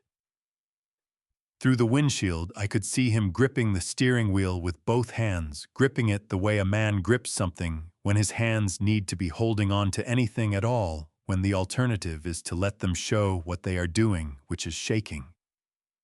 His face was the color of old concrete. His mouth was moving, but whatever he was saying was not audible from where I stood. The deputy tapped the window again, harder this time. Ryan opened the door. He stepped out onto the pine needle carpet, and for a moment he just stood there looking at the vehicles and the deputies and Robert with his folder and me standing straight and clear-eyed in front of the cabin, and I watched the understanding move across his face in stages, not all at once but in sequence, like a load-bearing wall receiving stress. It was never designed to handle each element giving way before the next. He looked at me for a long time. "That you knew," he said. His voice was almost nothing, barely enough air behind it to form words. "You knew the whole time." "Yes," I said. I did. His legs buckled at the knees, not enough to drop him, but enough that he had to catch himself on the side of the SUV, one hand slamming against the door panel with a sound that sent a pair of birds erupting from the pine tree above us. He pressed his forehead against the roof of the car and made a sound that was not a word and not quite crying, but contained elements of both the sound of a man whose entire architecture has failed simultaneously and who has not yet figured out how to exist in the aftermath. Ryan Colton. Patricia Ellison's voice came from behind me, clear and entirely without drama. The voice of a woman who had done this many times and understood that the moment did not require performance from her. She had come around from the DOJ vehicle, trim, mid-50s dark blazer, the particular posture of someone who had spent 22 years being the most prepared person in any room she entered. "You are under arrest for elder financial abuse under California Welfare and Institutions Code, Section 15610, attempted conservatorship fraud under California probate code, and criminal conspiracy. You have the right to remain silent. Anything you say can and will be used against you in a court of law. Ryan did not remain silent. He turned from the car and looked at Patricia and said, "I want a lawyer. I want a lawyer right now." His voice had found some of its old steadiness, not much, but enough to remind me that Ryan Colton was at his core, a man who knew how to function in professional situations, even when everything else was collapsing. He had studied this. He had prepared for contingencies. He had not prepared for me. On the passenger side of the SUV, the other deputy had opened Emily's door. I walked around the front of the vehicle to where my daughter was sitting, still in her seat, both hands pressed flat on her thighs, staring at the dashboard, with the expression of a woman who has just arrived at the end of a very long road and found it to be exactly as terrible as part of her always knew it would be. "Emily," I said. She turned her head and looked at me. Her face was blotched and wet, her eyes so swollen from crying that they were barely open.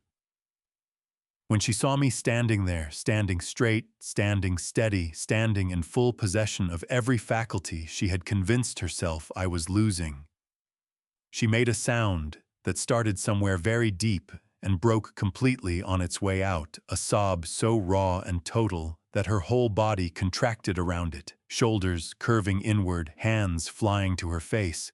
"Dad," she said from behind her hands. "Dad, I'm so sorry. I'm so sorry. I'm so sorry." The words came out in pieces, broken apart by the sobs, each one hitting harder than the last. Her shoulders shook. Her whole body shook. She was 28 years old and 6 years old at the same time, the way children always are when they have done something they cannot take back and have finally stopped pretending they don't know it. I crouched down beside the open car door. My knees were not what they used to be. I didn't care. "Emily," I said, "look at me." She lowered her hands. Her eyes, swollen and streaming, found mine. "I know," I said. "I know you're sorry. I should have—" She couldn't finish it. "I should have—" "I know," I said again. "We'll talk. Not today. But we'll talk." Patricia appeared beside me. She spoke to Emily quietly, professionally, explaining the process that Emily's cooperation beginning in the vehicle on the mountain road had been observed and documented, that the district attorney's office would be informed that Emily's own legal situation would depend in significant part on the depth and honesty of her continued cooperation. Emily nodded at each sentence with the desperate attentiveness of someone who is trying to understand the one path still available to them. She got out of the car on unsteady legs, caught herself on the doorframe, and straightened. Then she looked at me one more time, and I saw in her face something I recognized, something that had been there when she was 6 years old and had fallen out of the oak tree and broken her wrist, and looked up at me from the grass with her eyes full of pain and shock and the absolute unconditional certainty that I would not leave her there. I had not left her there then. I was not going to discuss today yet, but I had not left. Robert appeared at my shoulder. He handed me a cup of coffee from a thermos he had apparently carried in the DOJ vehicle, black, no sugar, still hot. "Where did you get this?" I asked. "I have been planning this operation for 25 days, Robert said with the faintest possible trace of dignity. "I brought coffee." I laughed. It came out louder than I expected, up through the pine trees and into the pale blue strip of sky above us, surprising both of us and 2 of the deputies, and sending the birds erupting from the tree a second time. It felt, I realized, extraordinarily good. Robert was smiling now, the full version, the one he reserved for very specific occasions. He held out the thermos, and I held out the cup, and he poured, and we stood together in the pine-scented clearing while Ryan was walked to a sheriff's vehicle and Patricia spoke quietly into her phone, and Emily sat on a boulder at the edge of the clearing with a deputy beside her. Her face in her hands, working through something that was going to take considerably longer than this afternoon to resolve. I drank my coffee. The mountains were very beautiful. An hour later, one of Patricia's team drove me back down the mountain in a DOJ vehicle. I sat in the back seat and watched the pine trees give way to the suburbs of San Bernardino, and then to the freeway, and then to the flat, familiar sprawl of Los Angeles. Nobody spoke. Nobody needed to. She was on my porch at 7:40 in the morning. I saw her through the peephole before I opened the door. Diane Colton, standing on my welcome mat in a gray cardigan and dark slacks. Her silver hair pinned back the same way it had been on Father's Day. Her hands clasped in front of her with the rigid, deliberate stillness of a woman who has made a decision and is afraid that if she moves too much, she will unmake it. I opened the door but left the screen door closed between us. We looked at each other through the mesh. She looked older than she had 2 weeks ago. Not dramatically the kind of older that happens overnight when a person has been running from something for a long time and has finally stopped running and discovered that the stopping is harder than the running was. "I'm not here to ask you for anything," she said. Her voice was dry and careful, the voice of someone who has rehearsed an opening line many times and is delivering it exactly as practiced, because the alternative is to say nothing at all. I needed to say something. If you'll let me." I pushed the screen door open and leaned against the frame. I did not invite her in, but I did not close anything. She took a breath that was audible and unsteady. 6 years ago, she said, Ryan moved money out of my savings account while I was at a treatment facility in Encino. $182,000. I found out when I was discharged. Her voice did not waver on the numbers, and I understood that she had said them enough times, in enough private moments alone, in whatever room she occupied, when she needed to reckon with what had happened, that they had become facts rather than wounds. Or perhaps they were both. I consulted a lawyer. I consulted a man named Gerald Marsh, who I later learned was a colleague of your friend Robert Kane. And then I withdrew from both conversations, and I did not pursue it. "I know," I said. She looked at me. Something in her face shifted, not surprise exactly, but the particular expression of a person who has been bracing for a harder landing. "You know," she repeated. "Robert told me, a few weeks ago." She absorbed that.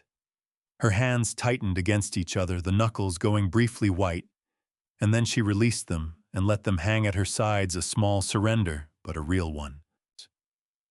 "I came to that dinner on Father's Day," she said, knowing what Ryan was planning. "I knew because he had described it to me. Not everything, not the medication I didn't know about, that I want you to know I didn't know about that, but the broad shape of it.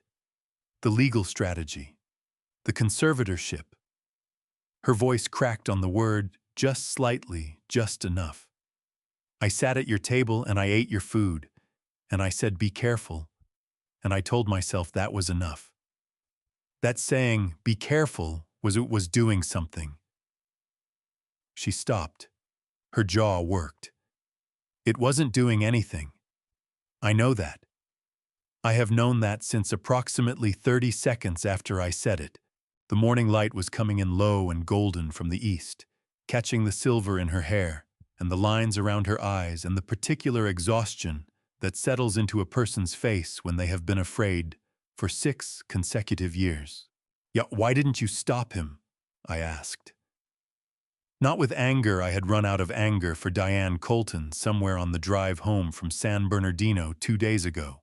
I asked it the way you ask a question, when you already understand the answer but need to hear it said out loud.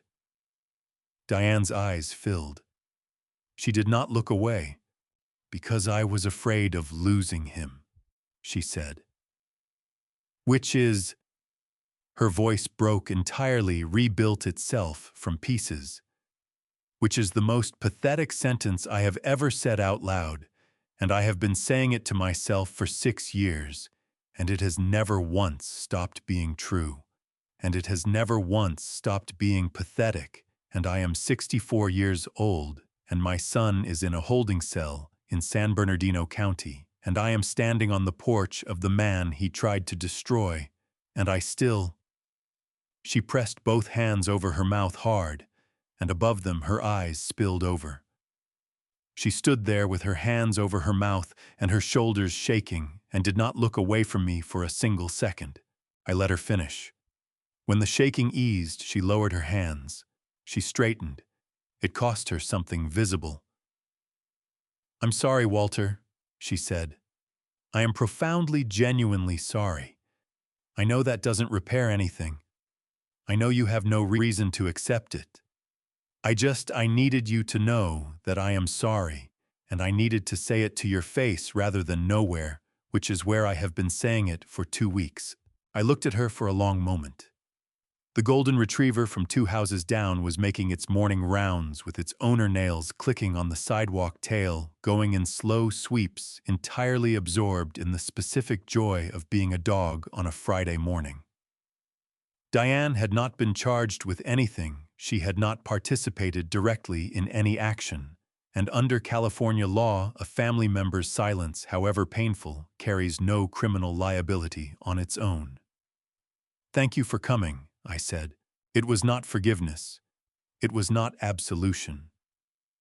But it was the truth, and Diane Colton had earned the truth.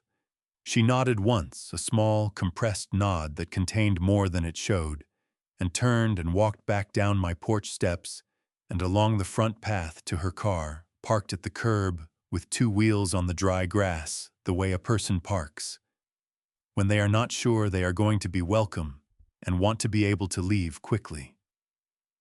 I watched her go. Then I went inside and poured myself another cup of coffee and stood at the kitchen window and looked out at the morning.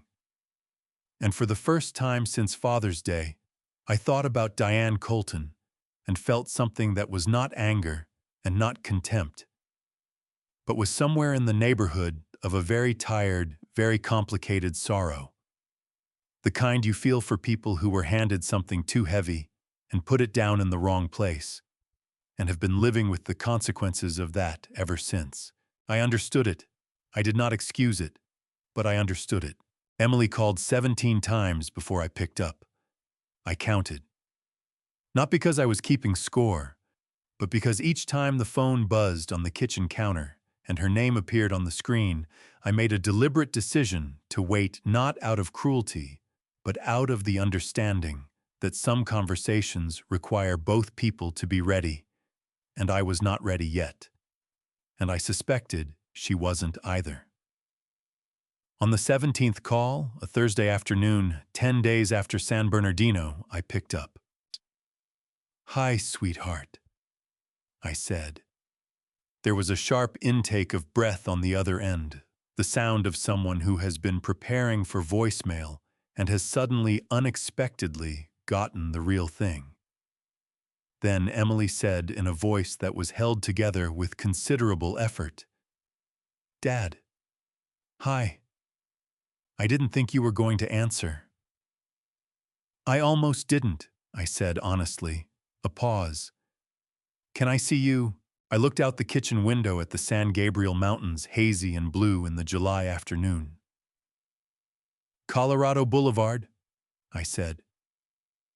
"The coffee place on the corner near the bookstore. Saturday morning, 9 o'clock. "Okay," she said immediately, the word coming out fast and grateful and slightly breathless, the way you say "okay" when you have been afraid the answer was going to be no. "Okay, I'll be there." She was already at a corner table when I arrived 10 minutes early, which told me everything about how this morning sat with her. She was in a plain white shirt, with her hair down, no makeup, the particular stripped-down appearance of a person who has decided consciously or not to show up as exactly what they are, rather than any version they have constructed. She had a coffee in front of her that she had not touched. Her hands were wrapped around the mug anyway, holding on. I ordered at the counter black coffee, the same thing I had ordered at this counter for 20 years. The same thing Margaret had teased me about, for never varying, and carried it to the table and sat down across from my daughter.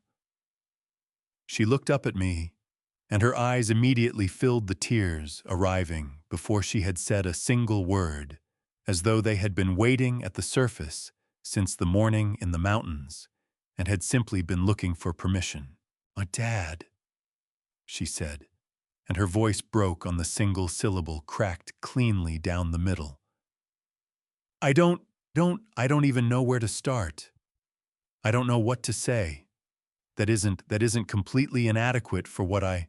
Then don't start there, I said. Just talk to me. She pressed her lips together hard.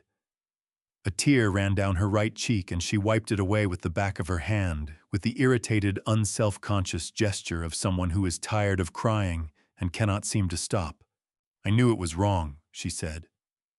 I knew from the beginning.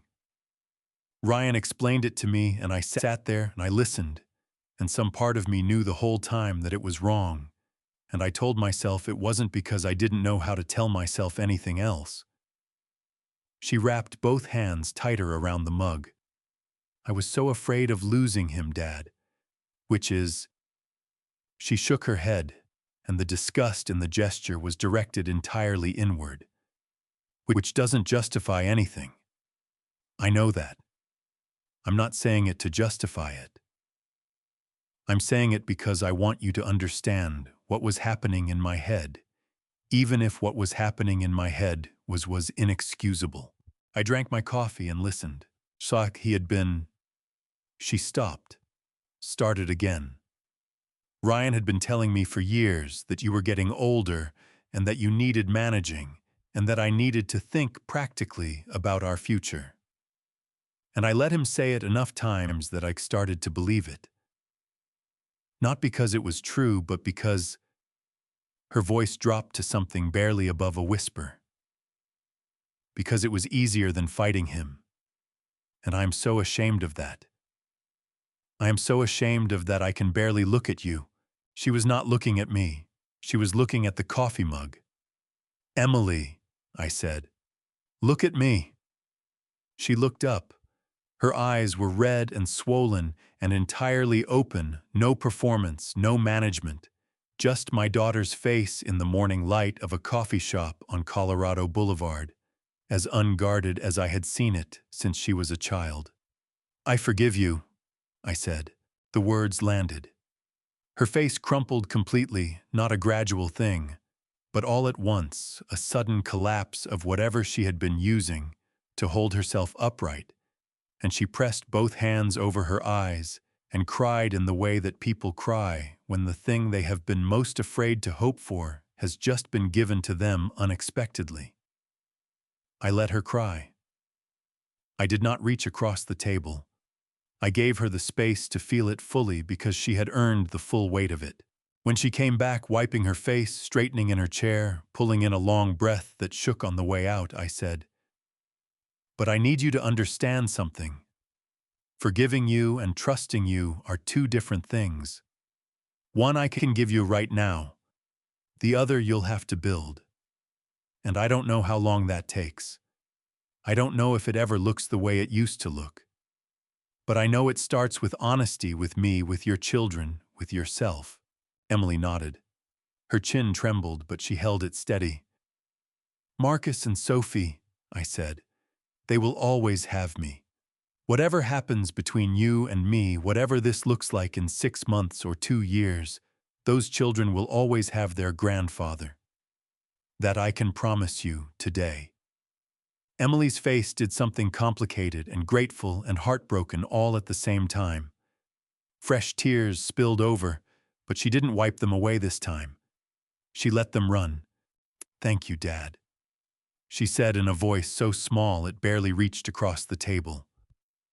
I picked up my coffee. Outside the window, Colorado Boulevard was going about its Saturday morning business: joggers, dog walkers, a young couple sharing a pastry on the bench across the street, The whole ordinary, gorgeous machinery of a city that does not pause for anyone's private reckoning. Margaret had loved this street. I had one more cup of coffee, and then I stood up and I hugged my daughter for a long time, long enough that she stopped shaking, and then I left. I called my attorney on a Monday morning. Her name was Catherine Marsh, no relation to Gerald, and she had handled my estate planning since Margaret and I had first drawn up our wills in 2003. She was 70 now, sharp as she had ever been, and when I explained what I needed, she listened without interrupting and then said in the direct, unhurried way she had always had, "How soon do you want to move?" "This week," I said. "Then come in tomorrow." I sat across from Catherine in her office on Lake Avenue the following morning, and we built it together an irrevocable trust for Marcus and Sophie, structured to release funds when each of them turned 25, administered by an independent trustee. Catherine recommended accessible to neither Emily nor anyone acting on her behalf until the children came of age. Catherine drafted it with the efficiency of a woman who has spent 40 years turning complicated family situations into clean legal language, and when she slid the final document across her desk for my signature, I signed it without hesitation. The district attorney's office had by then formalized Emily's cooperation agreement, deferred prosecution in exchange for her full testimony against Ryan. She would not go to prison. She would, however, spend a considerable number of years rebuilding something that is considerably harder to reconstruct than a credit score. "The house," I said when we were done. Catherine nodded. She had already pulled the property file. I listed the Pasadena house the following Thursday with an agent named Dave Kowalski, who had sold 3 properties on our street over the past 2 years, and who walked through every room with the practiced eye of a man calculating numbers while simultaneously pretending he wasn't. He set the listing price at $1.42 million. He said, with the careful optimism of someone who had done this long enough to mean it, that he expected multiple offers within the first week. He was right. We had 4 offers by Sunday. We accepted one on Monday, 11 days after listing $30,000 over asking price, cash buyer, 30-day close. Emily and Ryan had vacated the premises within 2 weeks of the sale agreement. They had no legal standing to remain, and both of them knew it. The new owners were gracious about the timeline. Most people are when there are no complications. The SUV went back to me on a Tuesday. Emily drove it to a gas station on Brand Boulevard in Glendale and left the keys under the mat and called me to let me know. She did not ask for anything when she called. She just said the keys were there and she hoped I was doing okay, and she hung up before I could hear whether she was crying. I drove over, got in, and sat in the driver's seat for a moment before starting the engine. The car smelled like Emily's shampoo and the particular brand of children's crackers that Sophie ate by the fistful, and something else underneath both of those, something that was just the smell of a family car, the accumulated ordinary of school runs and grocery trips and Saturday morning baseball games, the smell of a life being lived inside a vehicle. I drove it home and parked it in my garage. The final weekend before closing, I went through the house room by room. Not to pack, I had hired people for that, and they had already moved most of what I was taking to the storage unit on Walnut Street. I went through because I needed to, because some things require walking through rather than thinking through, and because 34 years in a house leave marks on a person that don't travel in boxes. I stood in the kitchen, where Margaret had made 30 years of Sunday dinners. I stood in the backyard under the oak tree, where Emily had broken her wrist at age 6 and cried more from the indignity of it than the pain. I stood in the guest room with the window that stuck in the humidity. I stood in the hallway outside the room where Marcus had slept every time he stayed over, the one with the glow-in-the-dark stars on the ceiling that I had put up with him on a rainy Saturday afternoon when he was 5, pressing each one carefully into place while he directed operations from my shoulders. I saved the bedroom for last. I stood in the doorway for a long time looking at the room, the window with the thin curtains Margaret had chosen. Because she liked the morning light, the nightstand where the Seiko now lived permanently, the place on the left side of the bed where she had slept for 30 years. I did not go in. I stood in the doorway, and I said very quietly, "I'm going to the lake, Margaret. I'm sorry it took this long." Then I pulled the door shut and walked back down the hallway and out the front door and down the porch steps and got into the truck.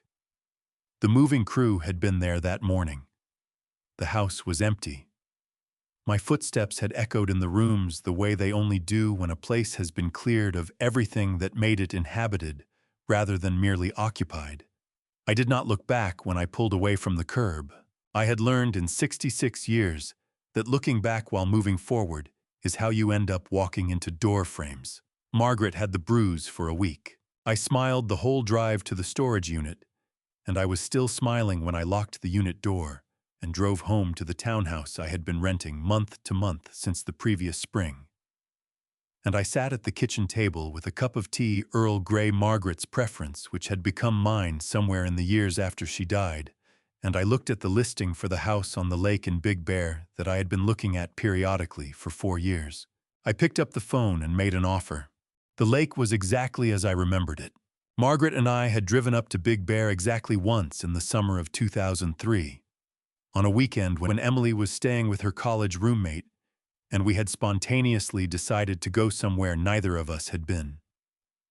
We had rented a canoe and gotten thoroughly lost on the water and eaten dinner at a place on the main street that served the best trout I had ever had in my life. And on the drive home, Margaret had turned to me somewhere around the Cajon Pass and said with the particular certainty she reserved for the things that mattered most to her, "Walter, we should have a house up there someday." Womanday aus I had agreed. Someday had taken 22 years and arrived without her. I woke on the first morning at 5:15, the same internal clock that had been waking me before dawn since the week of Father's Day, though for different reasons now.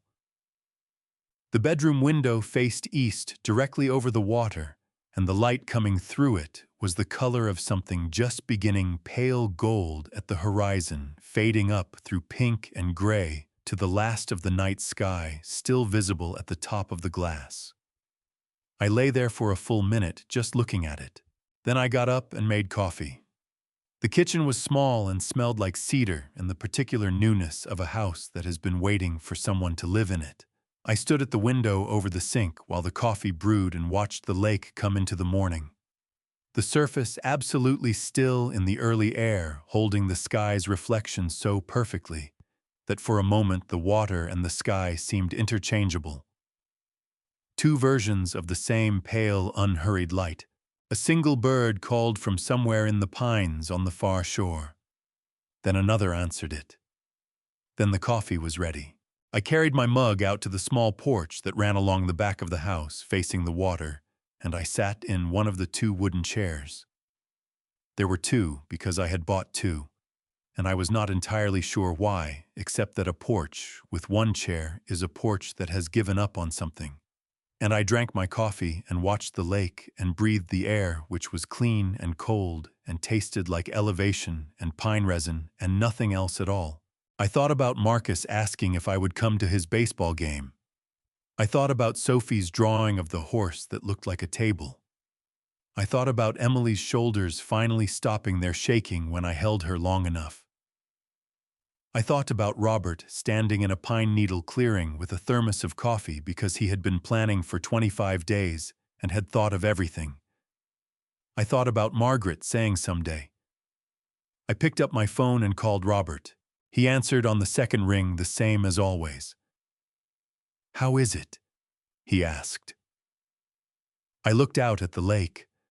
The sun had cleared the tree line on the far shore, now laying a long stripe of gold across the water that moved slightly, not quite still anymore, just barely breathing. "Robert," I said. "I'm okay." A pause, small and warm. "Yeah," he said. "Yeah," I said. For the first time in a long time, I actually mean that. I heard him exhale, slow and quiet. The exhale of a man setting something down that he has been holding for 25 days and possibly considerably longer than that. Good, Robert said, simply completely. Good, Walter. We stayed on the line for another minute without talking about anything in particular, the way old friends do when the conversation has already said everything it needed to say, and what remains is simply the comfort of the connection itself. Then I said goodbye, and I set the phone on the arm of the chair, and I picked up my coffee, and I looked at the lake. The second chair sat empty beside me, but the porch did not feel like a porch that had given up on something. It felt like a porch that was waiting without urgency for whatever came next. Margaret had been right about the mountains. She usually was. Sitting by this lake, I think about what my grandfather always said. God doesn't give you more than you can carry, but He never promised the people closest to you wouldn't try to take what you've spent a lifetime building. I was 66 years old.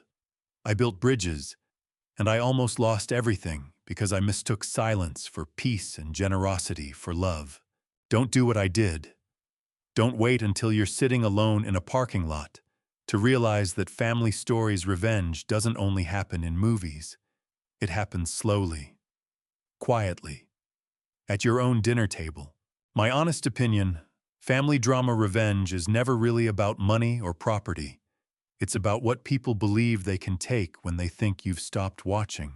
So watch, protect what you've built, and never confuse someone's need for your resources with their love for you.